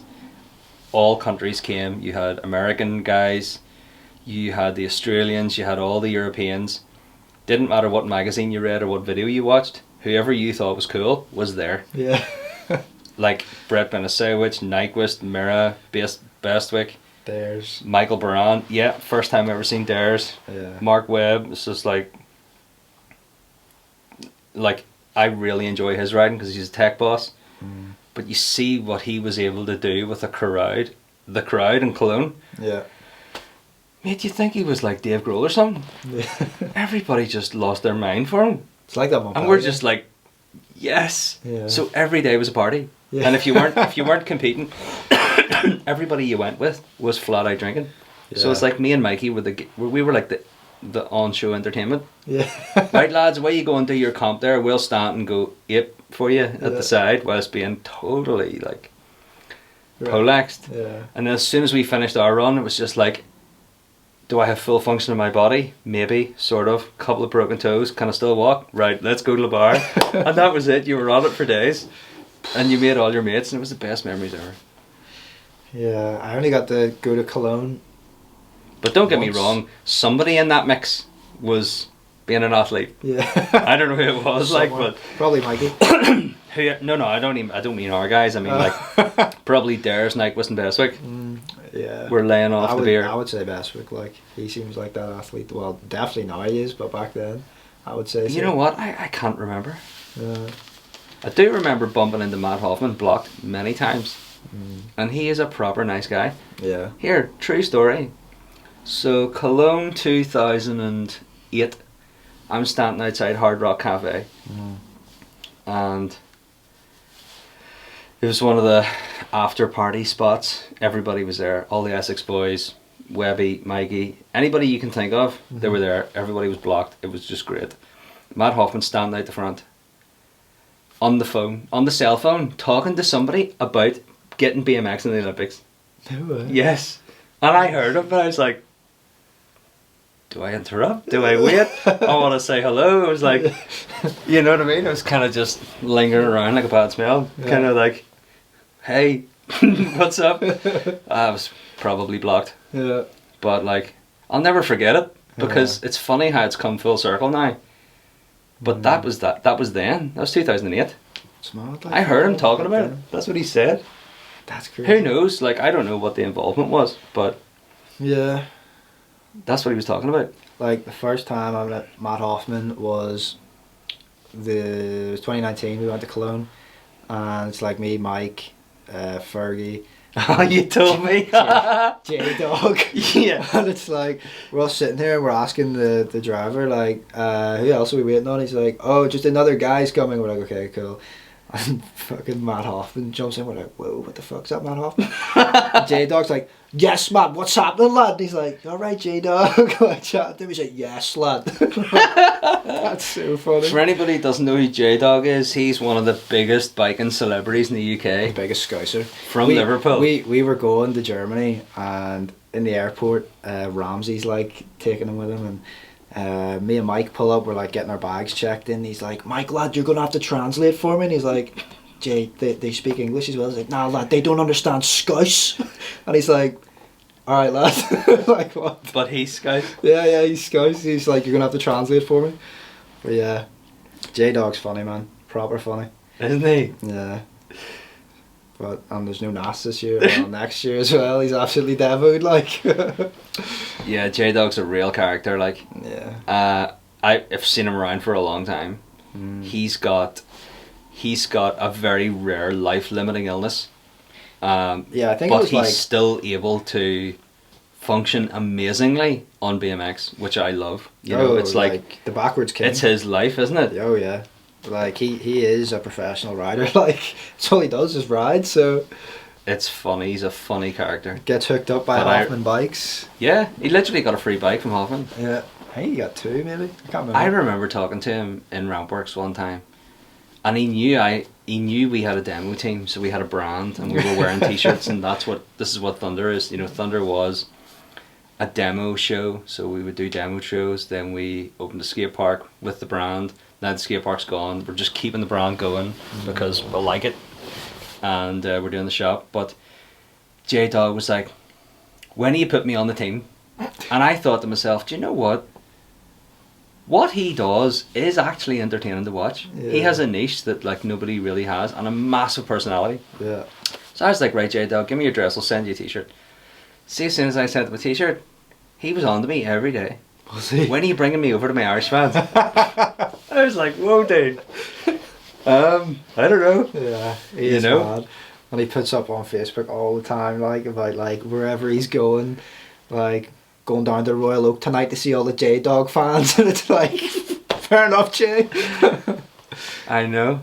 And you know what? People are super kind to him, like, aren't they? Oh yeah, like he's so well He gets received. big respect in Rampworks. Everybody loves J Dog, like, and he'll always come in like wearing his medals, like his NAS medals. All of them? Not all of them. Now, like a couple. Like he'll have the backyard jam one on, and then the NAS one on, and he'll just kind of like flaunt about. And if there's any like, I don't know, if there's any mums or like girls standing there watching, he'll just be like, medals out on show, and he's like just going backwards, making eye contact with them, going up and down the strip in Man, Rampworks. I tell you, right. So his bike has changed like 3 times since I've seen him. Yeah. But I must have been on a trip to Rampworks in, let's say, just after Bangor Skate Park closed. Most devastating period of my life. 2005. So I went over to Liverpool to see Jason Phelan with, I'm gonna say, Mikey and Garth, but I don't know for definite. I'm pretty sure Garth was there. So long story short, I go over, I'm riding Rampworks. It's absolutely heaving.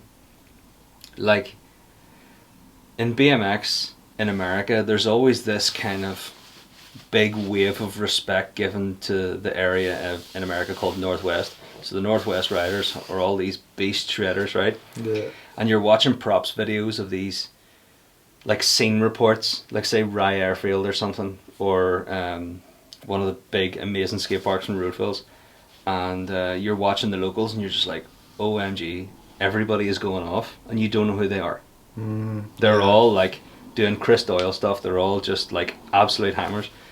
I remember going to Rampworks in 2005 and all of the decks were full of BMXers. So you're talking Sam Ward sending it, Sam Ward, yeah. Leon Perkins sending it, Sean McCracken sending it, Franny sending it, Jason sending it, Tom White, I believe was it Tom White? He's not a tattooist. Tom sending it, Paul Ryan sending it, a guy called Toby from the Isle of Man sending it, John Taylor sending it. That's where I met Mike Taylor for the first time. Okay. You know Mike Taylor from BSD? Yeah, seen him around Rampworks. Long story short, to wrap this up, J-Dog comes into the park on a red Hoffman EP, and he pedals up the Solomon ramp, and he just fakies all the way across the park. Everybody stops for him, fakies right across the park. He just locks eyes with me and just goes all the way back to the point where he goes over to where the fire escape was and you couldn't see him anymore. And I was like, what was that? That's the dog. I don't even know if he had the name J-Dog then. Okay. But like, that's when I first seen him. I was like, that's the weirdest thing that's ever happened to me. Some guy locks eyes with me in fakies for like 40 metres. I just got that dodging ramps, but not looking where he's going. That's his superpower, like going backwards. I was just boom, oosh at the end. Oosh. Yeah. Oh, Jay's sick. He's funny, like. Hendo, we're an hour and 32 in. Kind of flew in a wee bit, didn't it? That's decent. Yeah. Well, maybe wrap this up. No way. We haven't even talked about certain things. Yeah. Well. Okay, so I'm gonna hit you with some questions. Okay. I didn't prepare any questions for you. Don't worry about it. This is super off the cuff. We came up with it like yesterday. Yeah. Whenever you started riding and you came down to the park, who's the first rider you noticed and you were like, whoa, there's good riders here, and you were just like, I want to be like that? Definitely Arthur Kelly.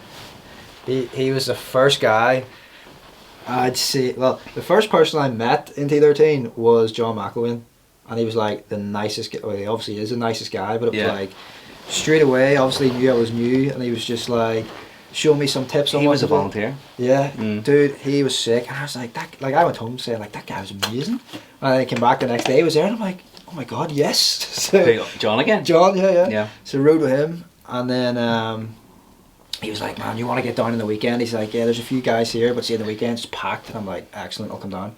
So I was meant to race that weekend. I fucked that off very quick. Came down to the skate park and seen, as soon as I was coming in, like, you know, you kind of walk down where the pillars are, and it starts to open up. I just see Arthur do like this massive 3, the way he like boosts him way up. So floaty. Yeah, and he's just like looking around like slow this. motion. And I'm like, oh my god, who is that? Yeah. And I'm just watching him, and you know, he's like goes so high in the quarters, and then he does like 3 downy, and I'm like, what even was that? Like, I'd never even seen tricks before.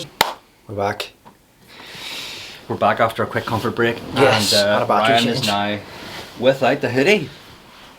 Shout out to Credo. What is Credo before we continue? Credo is a really cool clothing brand from right here in Northern Ireland. It's run by a guy called Gareth, who started helping me out. Was it before you started working in the park? Yeah, it was 2021. Yeah, because I got on with Gareth because Niall had just started training me, and he's friends with Gareth, and he was like, Where's Niall from? Niall Greenan, so he owns Zenith Gym in Shout out Belfast, Niall, big lad. who has been training me for the last over 2 years now. He's not training me, but I don't know. Since working with Niall, like everything changed, like the knowledge about fitness and how to train and how I felt on my bike. So Niall has been a massive help, and then he also got me in touch with Gareth from Credo, and he's been amazing. But like, man, their clothes, the quality of their stuff is like amazing, super breathable, so many different styles, and it's so like, he doesn't really care about how much he's pumping out. It's just like the quality of the clothes. Quality is important. Yeah, so I love working with him because we do like video shoots twice a year. He sends me loads of stuff. Like, I wear their stuff all the time. So yeah, big shout out to Gareth. Top G. Top G. Yeah. So I was asking you who blew your socks off when you come into Thunder, and you were saying Arthur was doing 3 downies. Yeah. Oh yeah. So. And by the way, they weren't even small. Like, we're talking proper. Yeah. Like you see in the videos, it was insane. Yeah, those ramps are big. How I got speaking to Arthur was, he obviously was renowned for selling parts. And he obviously was like, seen this wee boy and took advantage of him. Mate, your bike's not very good. Do you want to buy some parts? That's a piece of shit. You should probably get something else. Then he walks you over to the corner and he opens up a school bag. Right, so I've got eclat cranks, profile cranks. Yeah, he's basically so how I got chatting to him was through wee Liam Clinton. Obviously wee Liam was like this kid that you could hear him from a mile off. Yeah, proper wee Belfast boy. Straight over to me, he's like, "Who are you? You're never here." And I'm like, "Well, this kid's very upfront, like." You're not going to take my bike, are you? Yeah. And then quick conversation with him, and then I went up to like, I was on like the 6 foot quarter, like couldn't drop in, and I was like, dude, I was petrified. I couldn't even see over the coping, and I was like, didn't want to go in. And then wee Liam's like airing the shit out of the quarter coming up. He's like, "You alright?" And I'm like, yeah. He just hops down in, and I'm like, why the fuck did he just do that? So I get chatting to him, and then he helps me drop into the quarter, and I think I got chatting about bike parts, which then he's like, brings Arthur over, and Arthur's like, "Well, bye." I'm like, is that what he said? Yeah. So I get chatting to him, and basically saying what parts I need, and he's like, I was like, "Well, what have you got?" He's like, "Mate, tell me what you want, because I've got it." And I'm like, "Right, okay, well, I actually seen these bars that I like." He's like, "Yeah, I've got them." And I'm like, "Okay, so I know that I'll buy them off you." He comes down the next day with a big bag full of parts, and then I just pester him on Facebook all the time for new parts, and said, it was just, "Hey, have you got this? I want it." So I got chatting to him, got quite close with him, just from having sessions together. He was very like, you know, he's like, he'll just help you if you're asking for advice. He'll be like, "Okay, we'll just do this or do this." And then that whole like crew, that whole Banbridge crew, I just got to know them quite well. There was like, that was a crew. Like, they came down in like a pack of 6 to 10 every time. I loved it. Yeah, well, and they were all up for it. Like, they had to get separate buses because there was like 15 to 20 of them, so you could only get so many bikes on the Gold Line. No way. Yeah, and the funny thing was, like, so when I was living with my dad in Hillsborough, I get the same bus as them, and me and Kyle, Hillsborough's like the last stop before Belfast. And they would just be rammed, and you're like, "Oh, I'm gonna have to wait an hour for the next bus." No way. Arthur would just hop out with a sock. He's like, "Right, boys, get the bikes in." They just take the front wheels off. Take the wheels Look in, there's just wheels everywhere, and then there's just bikes over this side. He's like firing the wheels in here, bike in there. Then we get on the bus, and the bus driver's like, "Hey, you're some operator," and he's like, "Oh, what?" He's got the sock. Do you want to buy a bike?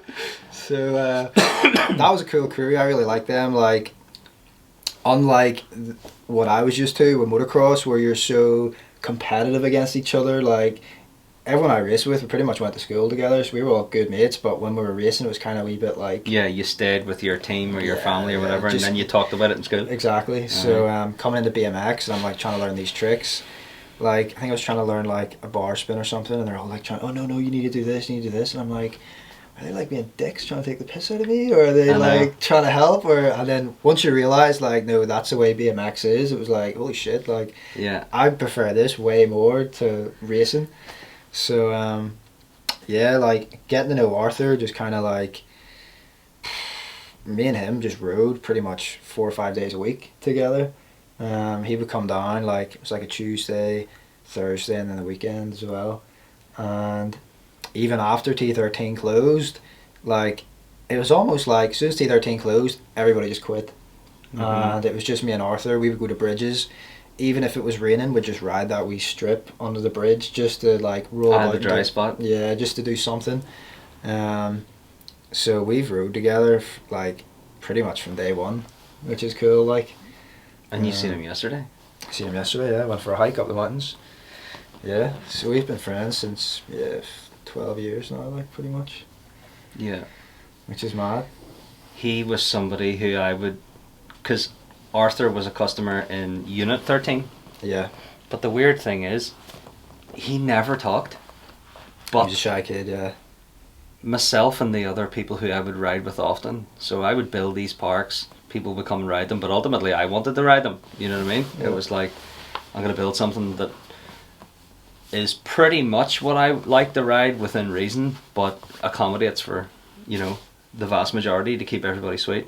But I remember Unit 13, Arthur coming in on a stolen complete, as in like stolen bike co. Yeah. And it was the top of the range bike. I don't even know what it was called, but it was orange. Yeah. And even within the first couple of sessions of him coming in, wasn't talking to us, wasn't hanging out with us, but he was doing down whips. And we're like, hold on a second, who are you? Where are you from? Yeah. And he's like, I've a wee ramp in my garden, and I just practice on it. And we're like, is that right? And then I remember just being like, whoa, this guy's got it, like. Yeah, his riding style was so unique, because he's goofy as well, but I don't know, nobody, still to today, I don't see anyone like, Arthur could adapt so fast to anything that he rode, and like he was doing things way before any of us. Like even now at his peak to what I'm riding at now, I would have loved to have sessioned with him the way I can ride now, just for the sheer fact that we'd both be so similar in level, because back then I was still like a good bit behind him. Yes, like, so he was pushing you, whereas he was just cruising. He was always just cruising. But then, dude, he would come in and he would just have these sessions of like, I'm just going to go ham tonight. Like the night he landed the triple whip, that was like 2014. In the dark. In the dark. He came in absolutely bouncing. And I'm like, he's just coming in, he's just riding. And I'm like, someone's on it tonight. He's like, oh, here, I've just had 3 Red Bull the whole way down the car there. And I'm like, right, okay. And he's like, I'm going to do a triple whip tonight, I reckon. And I'm like, are you? He's like, well, look at these double whips. He started doing these double whips, catching them on the way up. Oh, yeah, and I remember. Like, that was on his Black Envy. Yeah, and he's like, I could do 3. And I'm like, I was kind of scared for him when he was saying that, because I'd never even seen a triple whip before. Yeah, there was only like a handful of people. Yeah, like off the top of my head, Colborne. Yeah, and dude, they were probably doing it in the foam pit, and then Resi, he didn't. He literally just aired the shit out of the quarter, hit the first box, and maximum speed. Yeah, and he was saying like he wasn't going to go for it, but he did this double whip, and he thought it was coming around fast, so he just went for it, and because of that delay, it dead sealered, and he landed on his back with his peg jamming into his back, and it was like instantly a tennis ball in his back. And he's asking like, how bad is it? And I'm like, can you move? I was like, it looks pretty bad. He's like, well, I'm either going to land this or I'm going to die. And I was like, saying to the other ones, like, holy shit, this is a bit rough. But he just literally got straight up, boom, landed it. It was only 4 of us in the park, and we went fucking mental. Like, and all the ones in Belfast BMX coming out, like, asking what's going on. We're like, he's just done a triple whip. They're like, all right. Yeah, I wish I had been there for that. The level that he was at was amazing, but he just wasn't really. He didn't really care about like contests or. I know he won like just before you came to the park. I did not. Arthur won the NAS qualifier, and he was just like, "Oh, sure, give it to somebody else."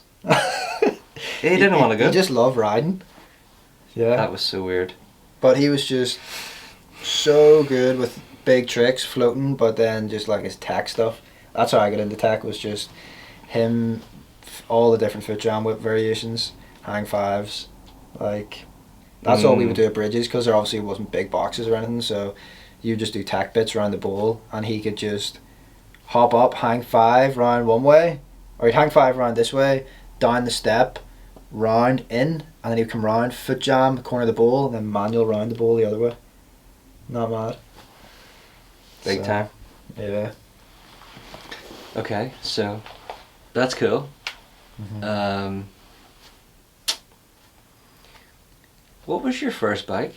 Because I don't remember it. Like, Yeah, so my first bike was, it was a GT. I don't even know what like model of GT it was, but it was complete. Yeah, it was £25 off Gumtree, Oh, right. and like I thought this thing was the sickest.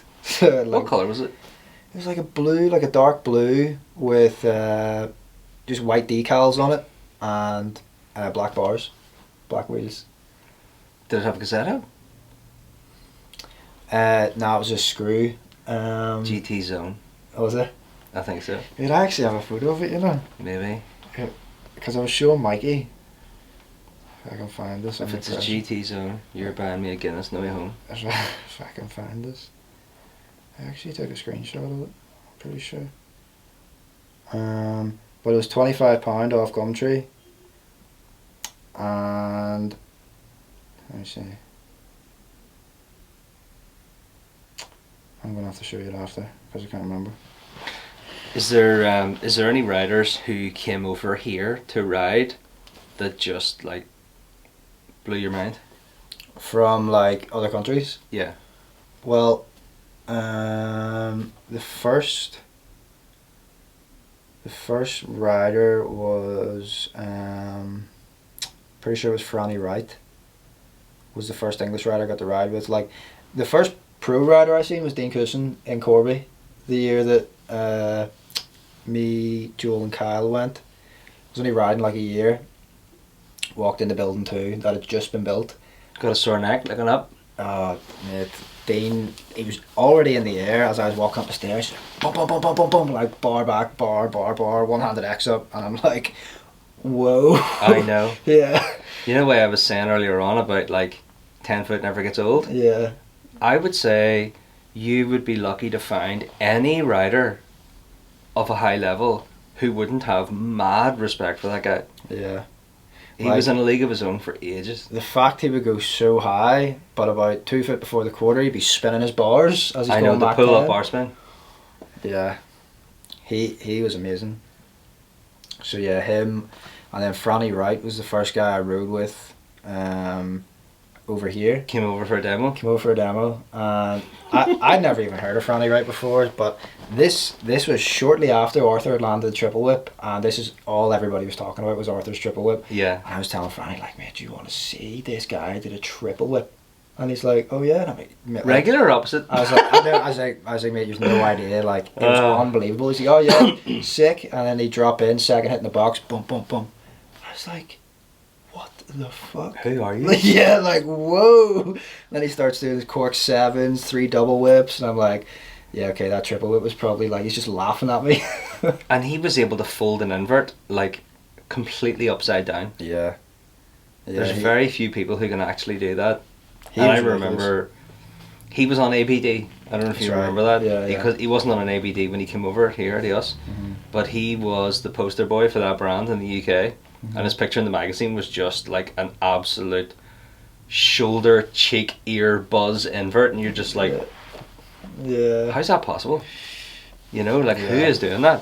Maybe Chris Doyle, and now Logan is doing stuff on Sandoval. Yeah. But like, we're talking early, you know, it was so sick.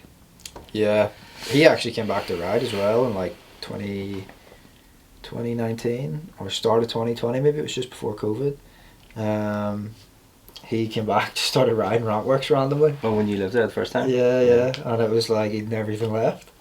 It's I know. insane. Well, by the way, he came over to do that demo, having not touched his bike for quite some time. Oh, the one that we rode together? Yeah. No way. Yeah. Yeah, he was ridiculous. Yeah. But they're all them Scousers are though, like, it's just their mentality of like, not asked. Right, so I'm going to ask you another one here. So as you know, like, in your era of riding here, demos has always been a thing. Mm. So when I started, demos didn't exist. Whenever Mm. if you said the word demo to me, I'd think Dave Volker, GT Ramps, California. Whereas we had demo teams running and we were always doing events alongside the skate park. Yeah. And it came to a certain point where it was just undeniable to like Mikey and I were just like, this guy goes way too high not to be using him in shows. Yeah. You know what I mean? So do you remember who it was and when it was when you were first approached and asked to do a demo? Yeah. Like, literally like it was yesterday. Right. So we had basically went to Bridges for a session because it was a good day. This was culture night. Don't know what year. It must have been like 2013. And we'd This all, your first year of riding? it was coming up. It was within my first year, yeah. That's insane. But it was coming up to being a year. So we'd all rode Bridges. It was such a nice day. And you'd like set up the ramps with Joey and stuff in. And they went to England. And was that the one where I had to ride it? I had to run it on my own. No, no, And it was you and Arthur doing the shows. no. No, that wasn't one- Navy jersey time, was it? No. Nah, this was just like the Under Armour ramp rage stuff. Yeah. So I got there and like Joel had been saying he rode these shows. I'd obviously seen like Joel and Simon riding the shows all the time and I'm Yeah. like, I want to do that. And he was like, oh sure, just come along, see if you can ride it. I'm like, right, sound. So Who said that? Joel said that. Oh yeah. So I came around, we like ride round, but I had to work a shift in T13 that night. Okay. And I was like fuck's sake, I really want to ride, but I'm gonna have to work in T13 here. So get there and you're like setting up the ramps and I'm like, do you mind if I just like have a roll on them? And we're like, yeah, no worries. And then I'm like doing whatever, and you're like, why don't you ride the show tonight? And I'm like saying to you, yeah, I got a shift to do in T13 now. Like, basically trying to hint at you, can you sort that out for me so I don't have to deal I with was it? just about to ask you who covered your shift. I have no idea. But it got sorted anyway, and I was like absolutely buzzing. I think it was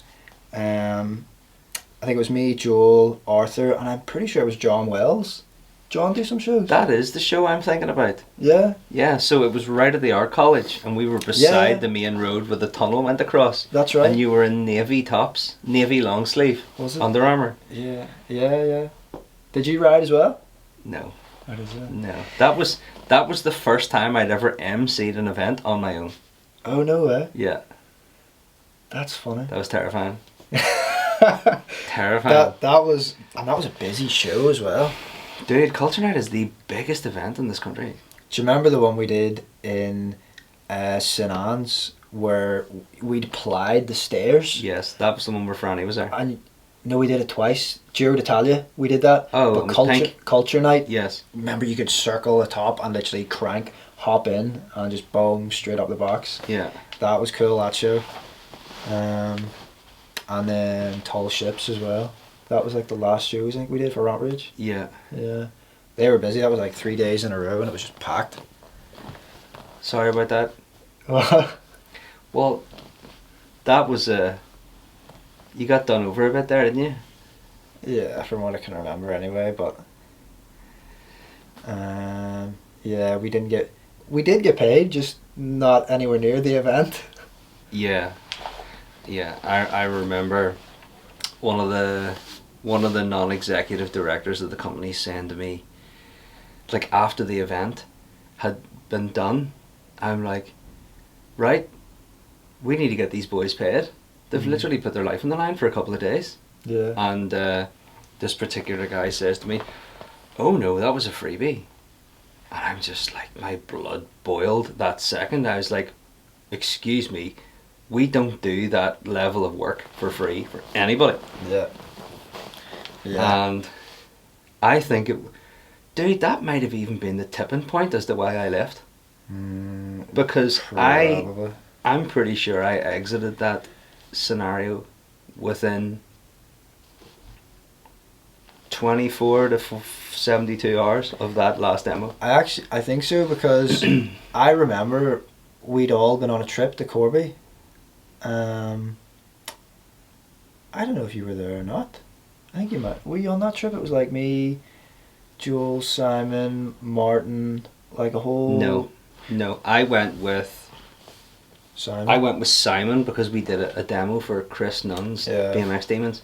Well, we went over to Corby and I'd learned flares, and then at the tall ships, do you remember I was hucking these? Dude, they were awesome. Yeah, They were nice. The first one slammed, and there's a photo of me like upside down, and my foot's like this, and Joel and Simon in the background, like, and you can just see you're standing there with the fence, like you can't see what your face is like, but their two faces is like, you know, I'm gonna slam. I'm basically hanging off. Yeah. But I remember just being able to flare that ramp all day, and I was just like, this is amazing. I know. And then the park closed, and I'm like, where am I going to do these flares now?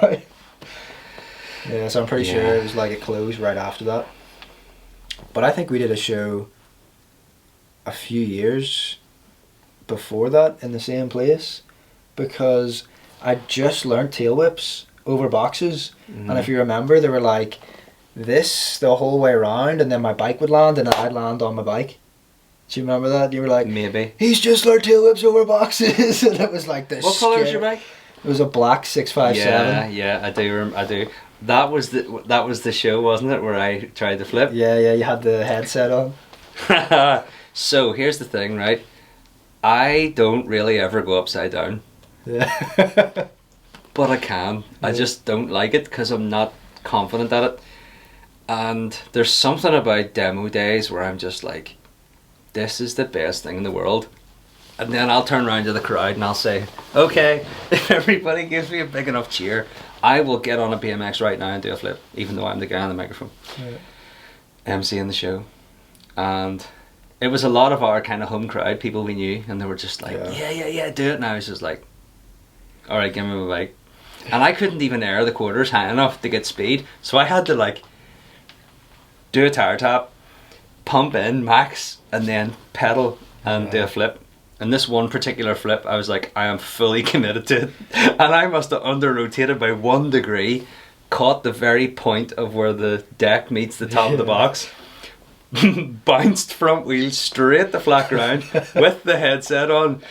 And Ryan and everybody was just like, the noise I made was just like traumatic. It was just like, and we didn't even know what happened because we'd all went in the train, and I'm pretty sure I was in front of you, and then I'm getting up on top of the quarter and I'm just looking back, and you're like, like going down the landing, and I'm like, what's just happened? Got up and carried on though, didn't I? Yeah. From what I can remember. Yeah, that I don't know, did I try it again? I can't remember. Maybe the next day, because I think we had two days. I have rolled out of them. I've done it like 5 times, maybe. Yeah. But that was funny. That one. all of the 5 flips I've ever done to wood are in shows. Yeah. Remember the we'd built the step up not too long, and you'd flip whipped it. Tried to flip. I don't know how I got hyped up for that.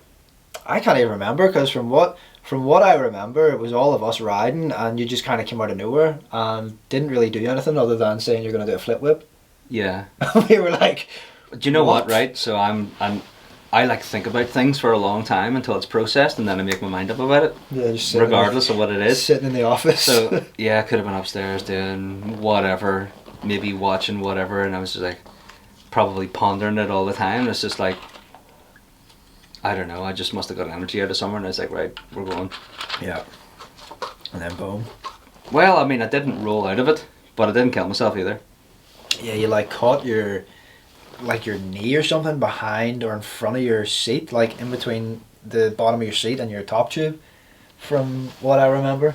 Like this. There's a wee phone clip of it somewhere, yeah, isn't there? Someone filmed it, but this foot's on and your other foot's just like this, and you just kind of come off the side.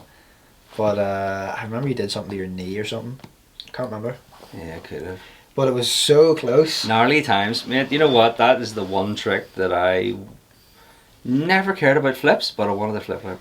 Between you and Mikey. And I don't know, I just didn't find a time or a way to get around it.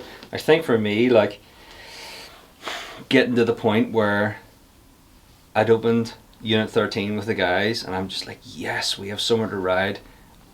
I'm in somewhat control of this, so it's going to stay open, and it's going to be clean, it's going to be blah blah blah, and it was great.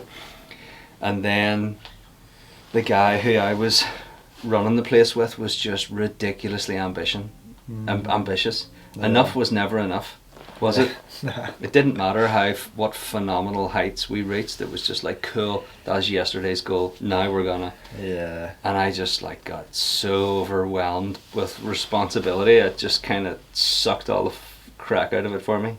Yeah. Which sucks. In hindsight, didn't even realise it, like. Yeah. But when I think back on it, it was like, all I wanted to do was ride, and then all I did was give myself a relentless, never-ending job. Yeah. So actually walking away from that was really easy to do. Yeah. After in all. the end. So, people probably want me to ask this question as to, do you think... What kind of people? Well, just The people behind your girlfriend? behind The one... Oh, sorry guys, hold on a second. Stop that.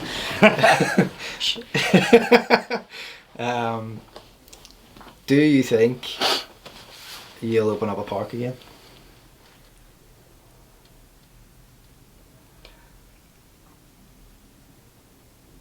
I can't see it. Mm-hmm. And I'll tell you why, right? So, with specific reference to the point of lockdown, whether everybody liked it or not, or whether everybody realised it or not, we all got this big, I don't know, timeout.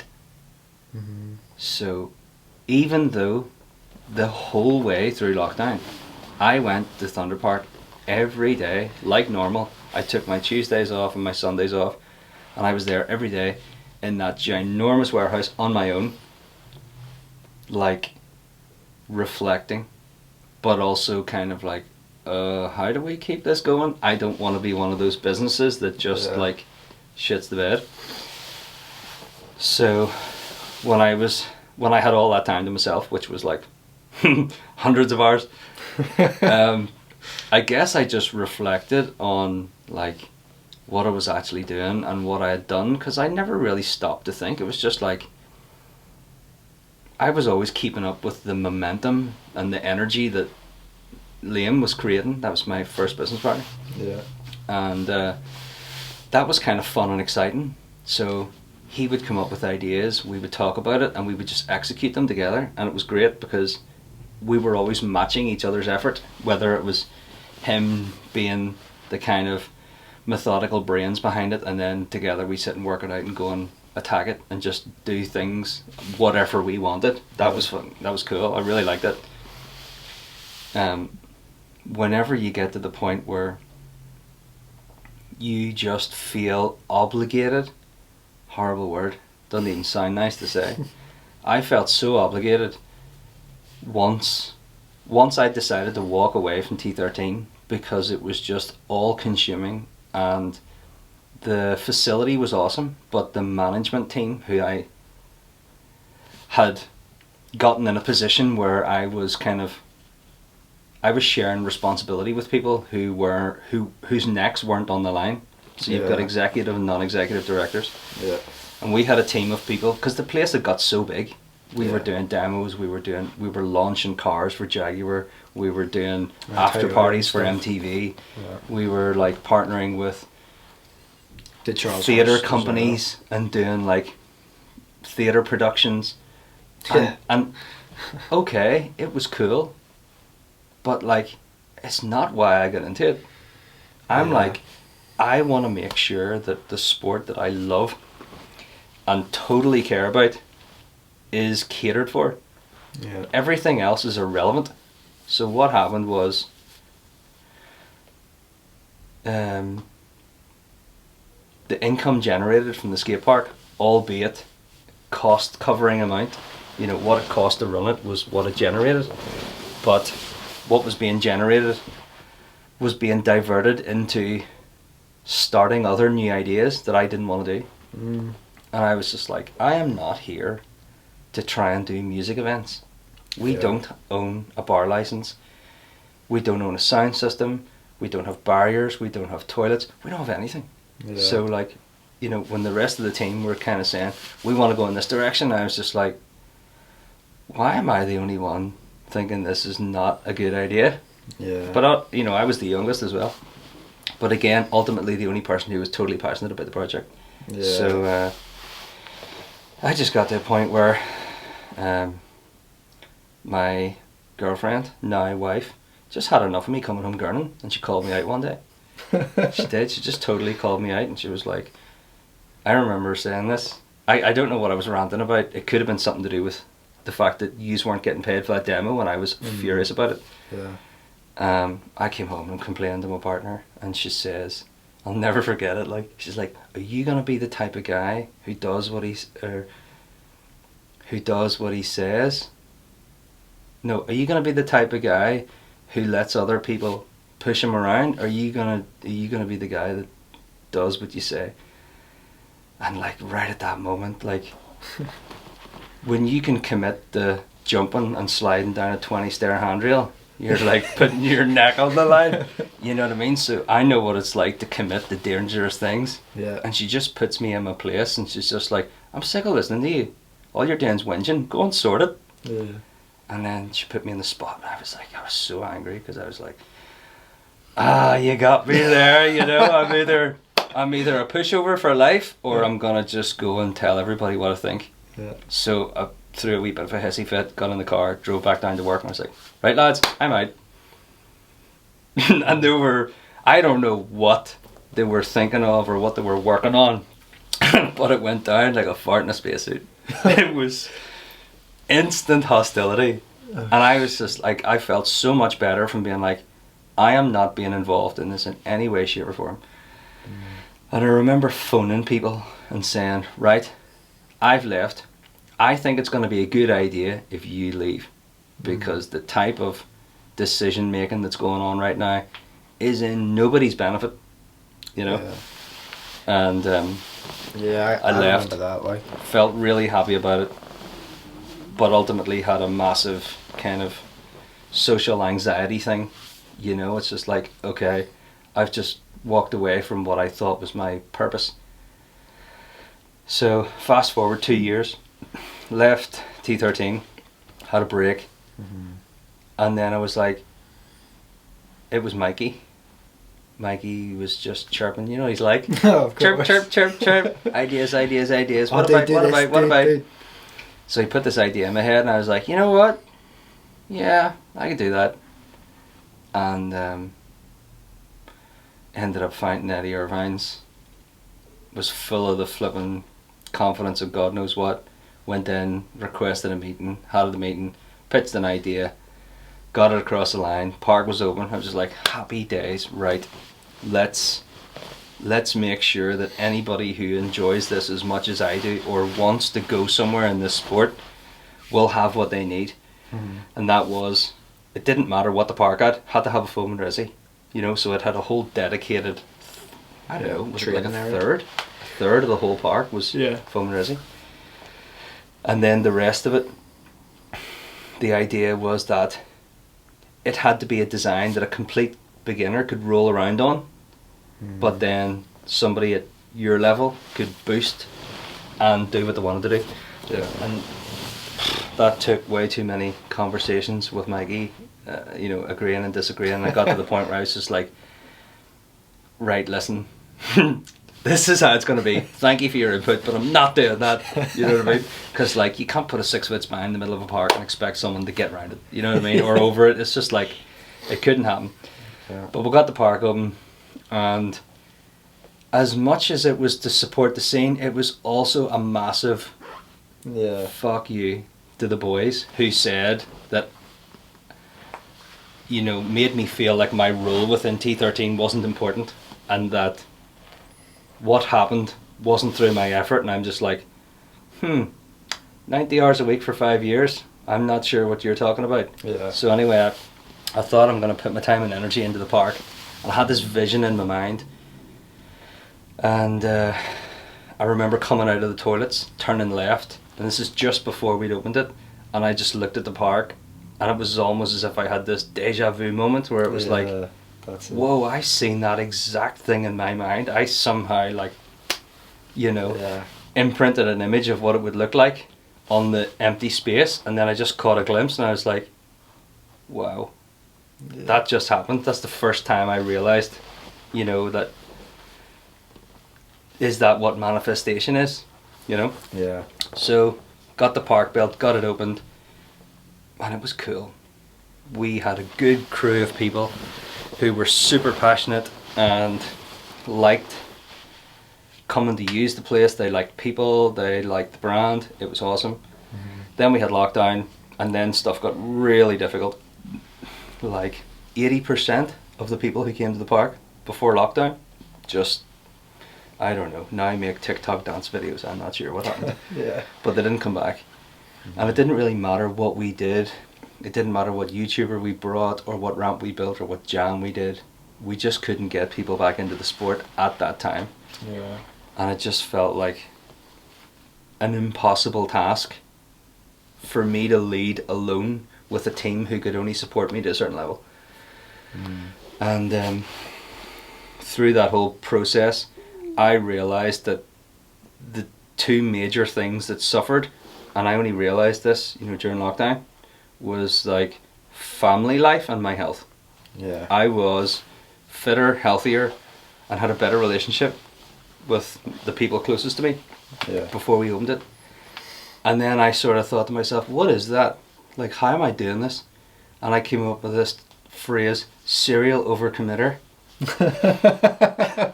So, like, when I get stuck into a project and I'm enthusiastic about it, I'm just You're like, just all in. it doesn't matter what the Yeah. parameters are. Like, it will happen, and it Yeah. did. And it's like, okay, I proved a point to the people who told me I couldn't do it, and it's just like, it's almost as if I don't have any more energy. Do you know what I mean? Yeah, It's almost put as if into I it. was fueled by fuck you energy for That years. Momentum. And then we did a couple of amazing jams, and we made a flipping heck. We must have made, what, 50 videos? Yeah. we made Like, loads. YouTube is full of Thunder Park videos, and they're awesome. The Yeah. energy was amazing. Yeah. But now the sport has evolved. So Ryan, for example, needs certain things in place to allow him to get to where he wants to go. Mm. And I'm thinking, I would love to do that, but I'm one guy with my parents' life savings, which is essentially their life insurance payout that's supposed to, like, keep them in Yeah. what if money. I took it all and flipping rolled the dice and opened that park. Kudos to my parents. Like, you may not know, Yeah. I've never been near a bank. My parents lent me all the money for Thunder, and I paid most of it back, and I just had a really good time, and I enjoyed showing my parents what I could do with something that would otherwise sit in the bank maybe till the end of their days, because they're the type of people that just wouldn't spend it even if they could, you know. And now I've got to a point where I'm like, I've done 3 skate parks, I've worked in that environment for, I don't know, 15 years. I'm just Yeah. like, I have no more personal drive to do that. So Yeah. I took a break whenever we closed Thunder. That was in March. It's now just come into December. Like, from March till now, I haven't done too much. Yeah. I've read books, I've done cold water dipping, I've done walking, bit of hiking, loads of hanging out with my son. Yeah, and now we're sitting in a shop that went from an idea to a shop in like 5 days. Yeah, it was mad. Again, because I was like, ooh, opportunity, serial overcommitter, let's go. All in. But when I was here in November, start of November, I think I was here, you were like, it had just been cleared out, and you were like, I'm going to open up a shop in here. And I'm like, oh yeah, that'll be sick. Oh, are you? Yeah, good And luck. then I came back and it's like, whoa, done. Yeah. And by the way, it's only done to this. You can't see everything, but like, the standards done to was finished, I don't know, minutes before the video, Yeah. you know. Yeah. But you know what? I really, really enjoy fixing bikes. I've tinkered with bikes forever. Ever since my first BMX, going out to the garage, finding tools and just being like, right, that fits, right. Turn to the left, what happens? Turn to the right, what happens? Yeah. You know what I mean? Yeah. Yeah, I just really like fixing things. I like being able to know that I'm giving somebody exactly what they need or what they want. You know, like that guy who came in just before we started. Yeah. He was like, "I need a break," and I'm like, "Yeah, I mean, I could sell you any break you want, but it ain't gonna fit unless we know what lugs you need. So just bring your bike down and let me make sure you're sorted instead of selling you a break and you having to come back going, this doesn't work." Yeah. I'm like, I kind of know that's gonna happen, so I want them to have a good experience. Come in for a break, left with a helmet. Yeah, left with the helmet. Half an hour chat later. I know, yeah. That guy had energy, didn't he? He had some energy, yeah. Hey, but you know what though, right? He was stoked. Yeah, he was. I see that. I see that every week. People are coming into the shop and they're like, "I can't believe there's a BMX shop," and I'm like, Yeah. "Yeah, me neither, actually." I think it's something about just seeing the stuff physically in front of you, because obviously there is no BMX shops here, like what we've said. So the fact that it's in Belfast as well, and you can just come in, they're like looking all around, and you're like buying stuff that you didn't even think you needed, but you're like, actually, I do need that because it's right there. Yeah, yeah, Yeah. yeah. it's So cool. I'm stoked to be doing this. Who knows where it's gonna go? But I mean, Yeah. I'm up for it. Like, Yeah. So what do you think? Because like, you have been the guy since I've started anyway that has had skate parks. Like, skate parks. Like, I think everybody like identifies you with that. So yeah, and you know what? I had this conversation with a customer about a week ago, and I was like, somebody was explaining to me that, oh yeah, I took a walk up Cave Hill last weekend with a group of guys, super nice group of people, and I was explaining to the guy, you know, you're talking to somebody you don't know, and you're like, this is, you know, this is what I do, and this is what I do. I kind of like now don't identify as that. So I said to him, I would probably be known as the guy who does skate parks. yeah. And he said to me in his own words, "Oh, I was the lead guitarist of the band." And he was like, "I hated it. I now don't identify as that." And I was like, "Funny you say that. Like, I know exactly what you're talking about. Yeah. I no longer personally feel like the skate park guy.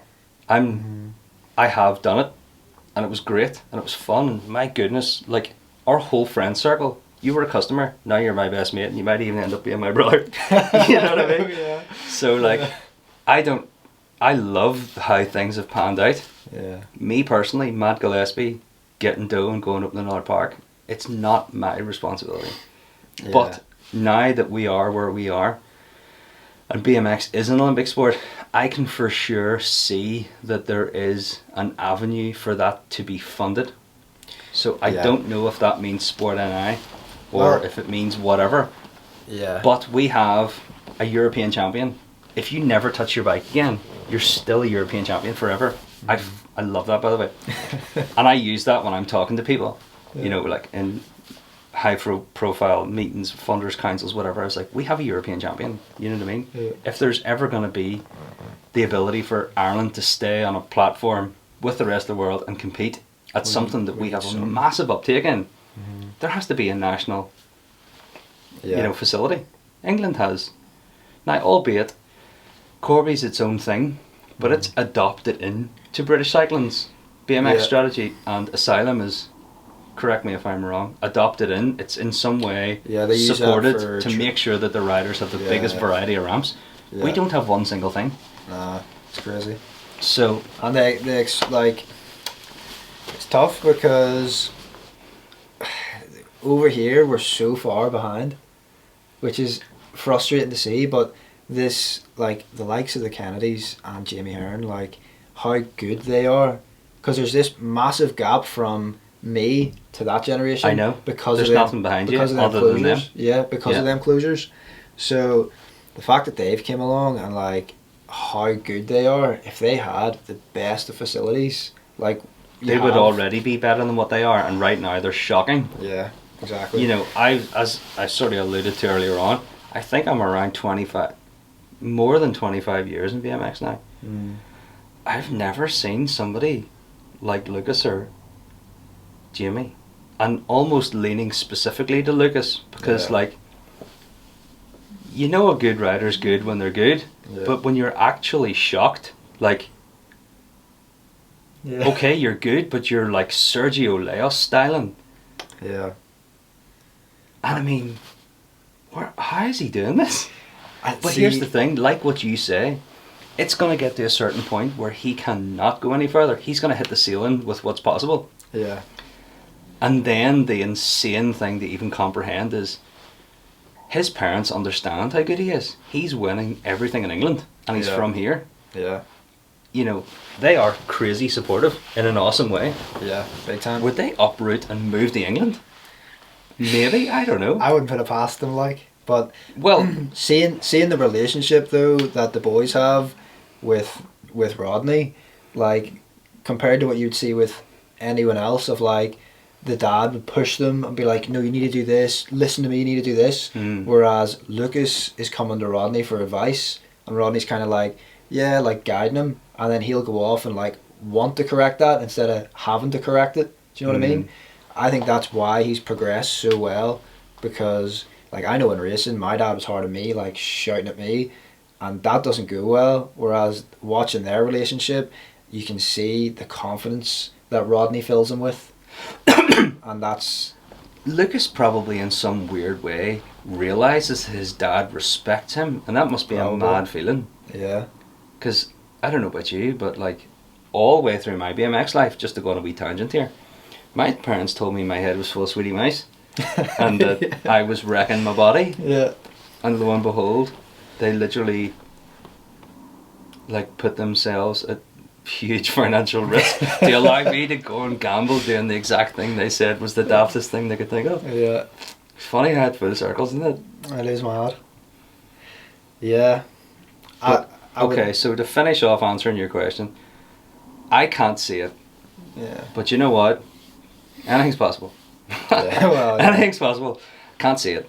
What I can see is, though, when I started getting into wanting to push skate parks and do skate parks, there weren't that many parents. There were just teenage enthusiasts whose parents were completely disconnected.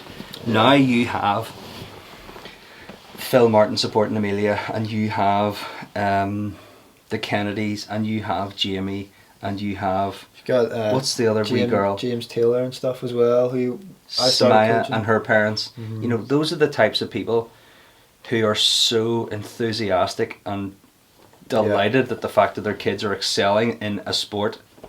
And it's not to say they don't do other sports, but they're like, I don't know, like little heroes in their own area. Yeah. Those are the types of people that bring the extra leverage, that when you're going to get something funded, it's just like, no, it's not just this one flipping ginger guy who thinks he knows how to do skate parks. It's like all these parents of all these kids and all these organisations who have had some little taste of it are just like, oh no, it's not fringe stoner culture indoor leisure centre. It's like, this is going to be phenomenal. So Yeah. in my mind, I can see it. So I have this thing where I feel like if I can imagine something, it can happen. So I Yeah. think it can happen, but it ain't going to be me and my own. No. And I think the fact that we've built this relationship with like Cycling Ireland, Sport and I think they'll have to invest in it, because we've started this journey now, like, so I think if I stop, they're not just going to cut it there. Like when I'm finished, it'll have to continue on. So Yeah. it's only going to develop, I reckon, anyway. But So if anybody from Sport NI or anybody who has connections with people in Sport NI or money. who want who want to be involved in the sustainable future of awesome action sports on the island of Ireland, Yeah. talk to us, because we want to talk to you. Yeah. But And like this is a new sport, so it's only going to get better. Like this is its second year or second time in the Olympics. So, and like from the first Olympics to now, you can see the countries that have got involved, like including us obviously, but so many countries involved now. Like there's riders from India, which I didn't even know existed, like with the Indian jerseys and all on. So it's cool, but like it's gonna get bigger each time. So yeah, I think it needs to be invested in. So we just simply need to have the right conversations with the right people. Yeah. Hey, you want to know something cool? What? 2 hours 25 minutes of chatting. Wow. We're almost at RBMX level. Kind of cool. Yeah. Is it though? God, if anybody makes it this far, you can come down to Thunder BMX shop and pick yourself up a brand new set of grips. Okay, you make it to this part of the video, you come down and show me this part, I got some grips for you. you have to take a screenshot now. Yeah. Okay. Any other questions? No, I think we pretty much spoke about everything. Okay. Acknowledge 5 people who are legends. Over here? Yeah. 5 5 BMX legends. I'm gonna say Arthur Kelly. I'll not do the ones you do. Okay, I don't want to steal your friends. No. It's all, well, your friends are mine. I think. Mikey, big Mikey McClelland. I'm trying to think like at the start who I was kind of looking at. Well, rode with Joel and Simon for a good 3 years. Who are they? Joel Harper and Simon Reid. Simon Reid, the big motorbike racer now. Big motorbike racer. Mm-hmm. So that's 4. You can give props to one more dude from your wee country that you're so proud of. Our wee country. Our wee country, God's country. Yeah. I'm gonna say. Well, I've got 2 more actually. I'm gonna say. No, dude. Come on, let's keep it within the boundaries. Within the boundaries. Now you've realised. It's alright, I might pick up on it. I'm gonna say John Wells because I had good sessions with him as well. Good call. John Wells, he was the guy like towards the end of T13, and then I've had some good sessions at St Anne's. That's when I really realised, whoa, John can ride a bike. Because when he came into T13, like he was obviously good, but then when you go to St Anne's, he's like a god the way he rides down trails. You're looking at guys going over them like here, and then he's like fucking. Dude, you know what, right? I almost judge. Not judge isn't the word. I rate riders by how bad their injuries are and they've kept riding.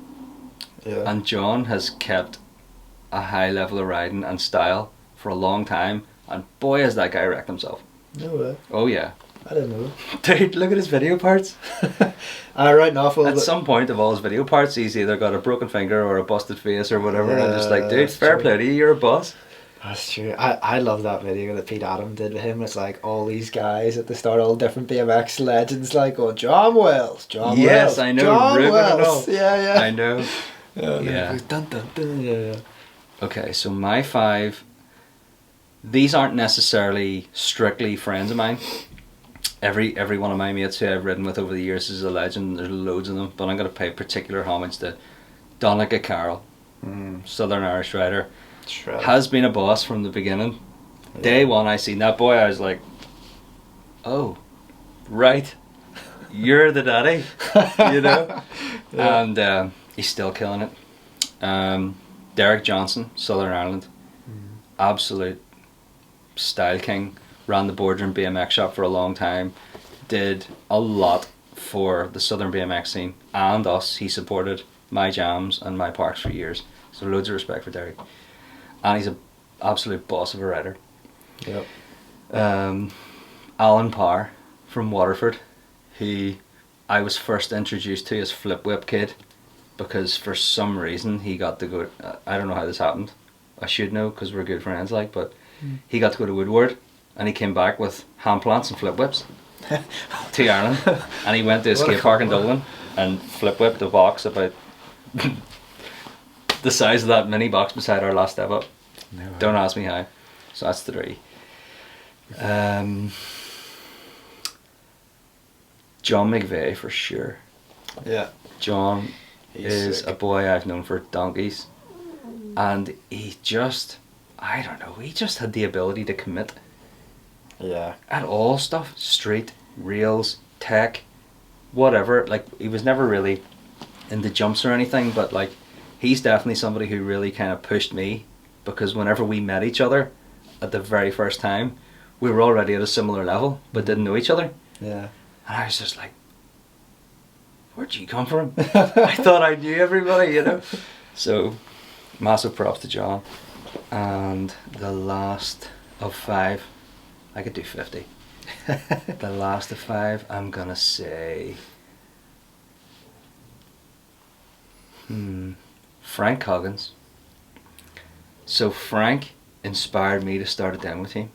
Is this the guy that you did some shows with? We did demos for it. So and did he own a skate park as well? Is that the same guy? I think he was a ramp builder and a chippy, and he's just a general flippin' can build anything type of guy. Yeah. And there were these events in Dublin city centre called King of Concrete, and I went to King of Concrete one year, I think with Mikey. Mm-hmm. I don't even know how long ago. Oh my goodness, yeah, it was like 2005, because I had a copper. No, early 2005. I was on a bronze Federal Martinez. It was like one of the first frames I remember with an internal headset. I went down to this event, and I had just taken my gyro off and had a straight cable, so I wasn't really doing whips, but I was just kind of getting the hang of airing and tables. Yeah. And we went to this event not knowing what was going to be there. We just, again, still kind of pre-internet, you know what I mean? There wasn't that much social media. You just heard it was happening, you were like, well, if you want to know what's happening, you gotta go. You know what I mean? There's no like live viewing, there's no photos, there's no nothing, you know, you just gotta go. Yeah. So we went down, Mikey and I, and this 6-foot spine mini ramp was there. And I'm like, where did that come from? You know, you live in a small country, a small island, you feel like you know it all, or you would have heard about it. Yeah. And all of a sudden there's a 6-foot spine mini, and this thing is a beautiful piece of flipping art, and I had to go on it. And Frank, the owner, was doing demos on the ramp on his own, just him, and he was doing like over ice pick back over on a 6-foot double coping spine. Didn't know anybody in the country was riding at that level. Then he was doing carving down whip airs, and my mind was just like, what? So anyway, I was like, please let me have a go on your ramp. He was like, yeah, sure. So me and Mikey get on, and we're just like, couldn't stop, but at the same time, we'd never ridden a ramp so big, ever. You know, even Rampworks ramps weren't as big and steep as this thing. So because it was metal, and it had a really, really awesome transition, and I still don't know what it is, but long story short, whenever you're airing the transition, it kind of just flings you up, like, ding, you know, like a wee spring. And I was like, I can actually air this ramp. This is unbelievable. So me and Mikey were having the time of our lives on this ramp that Frank owned. That's cool. And I don't know how we ended up exchanging details or whatever. Again, sort of pre-social media. And he just texted us or whatever and says, I've got a show in this day at this time. Do you want to come do it? And me and Mikey were looking at each other being like, yeah. Obviously. But like at no point did we even care if getting paid was an option. We're just like, we get to ride his ramp again. So did shows for Frank, had a flipping ball. Like I was just a youngster, like you know, like pre-19, probably 18, 19.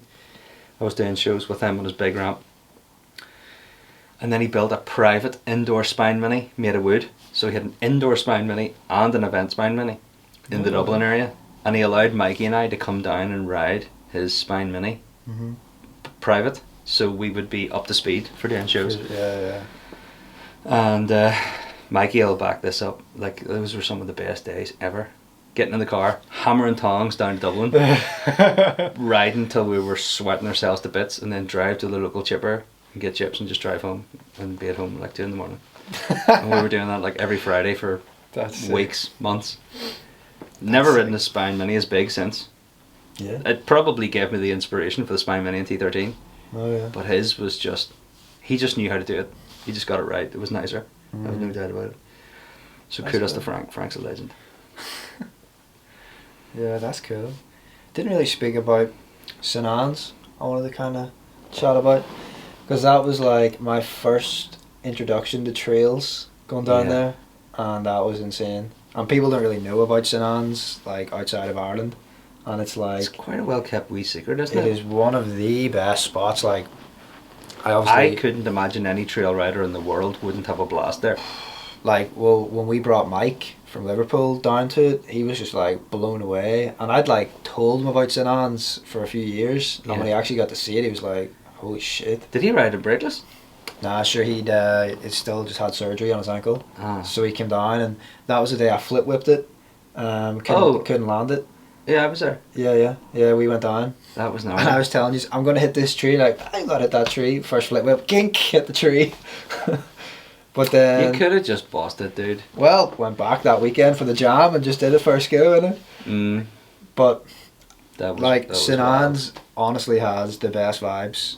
You go down on like a summer jam, we've got the barbecue lit, and it's like, dude, there's like 30 people riding the trails, And all the lads are a mad vibe, aren't they? and it's just constant boom, boom, boom, trains, and like, yeah, just like that Magnum line on the very left, how steep and smooth it is, like zoop, you're like, whoa. Yeah, and you want to see Donegal riding that. Oh, like yeah, Like that the first guy I mentioned. yeah, telling you. that's where I met him. I mean, like, listen, this guy's known worldwide. Like, yeah, he used to be on S&M. yeah, that's right. Probably still isn't on S&M. That was the first I'd met him. Unbelievable. And all them guys really, like that was just from what was my first year going there? I think it was like 2014. I went down with like Rob and Pete and Shine and stuff. Mhm. Brought me down, and I could only do like the kiddie line because I didn't want to do the middle line, and I just seen like I think Whoa, don't diss. I'm still on the kiddie line. it was a line, do you remember, with well, it hasn't changed, it's got like those normal doubles down, but then the berm had like a shark fin on it. Did you ever ride it like that? I can't loved remember. that. They like built this big berm up like a shark fin, and then you jump onto the landing and like a hip. But I remember doing that, and then that year like Simon was doing the big line and stuff, and I was just like on the way home I was like, why didn't I just do it like? Yeah, sound And right. yeah, and then went back that year or the next year and did all the lines, and it was just like the sickest thing ever. I'd never hit trails that big before, and just how smooth they were in and out of the trees, and yeah, proper trails like. Well, Excellent. yeah. So there we are now. There's St Anne's. We coming. covered quite a good bit. And I didn't did. even default into any of my silly voices that I do when I get real happy. That'll that'll Maybe save that for the second episode. 2 hours 37 minutes. That's a respectable length of conversation. That was a long convo. We breezed that. I Though. know, it didn't even feel long. I know. We'll get a second pizza. Yeah. Yeah. Okay, that's Thunder Talks episode 1 with Matt and the absolute gent that is Ryan Henderson. Yep. Thanks, and keep her lit. Peace out. BMX is best.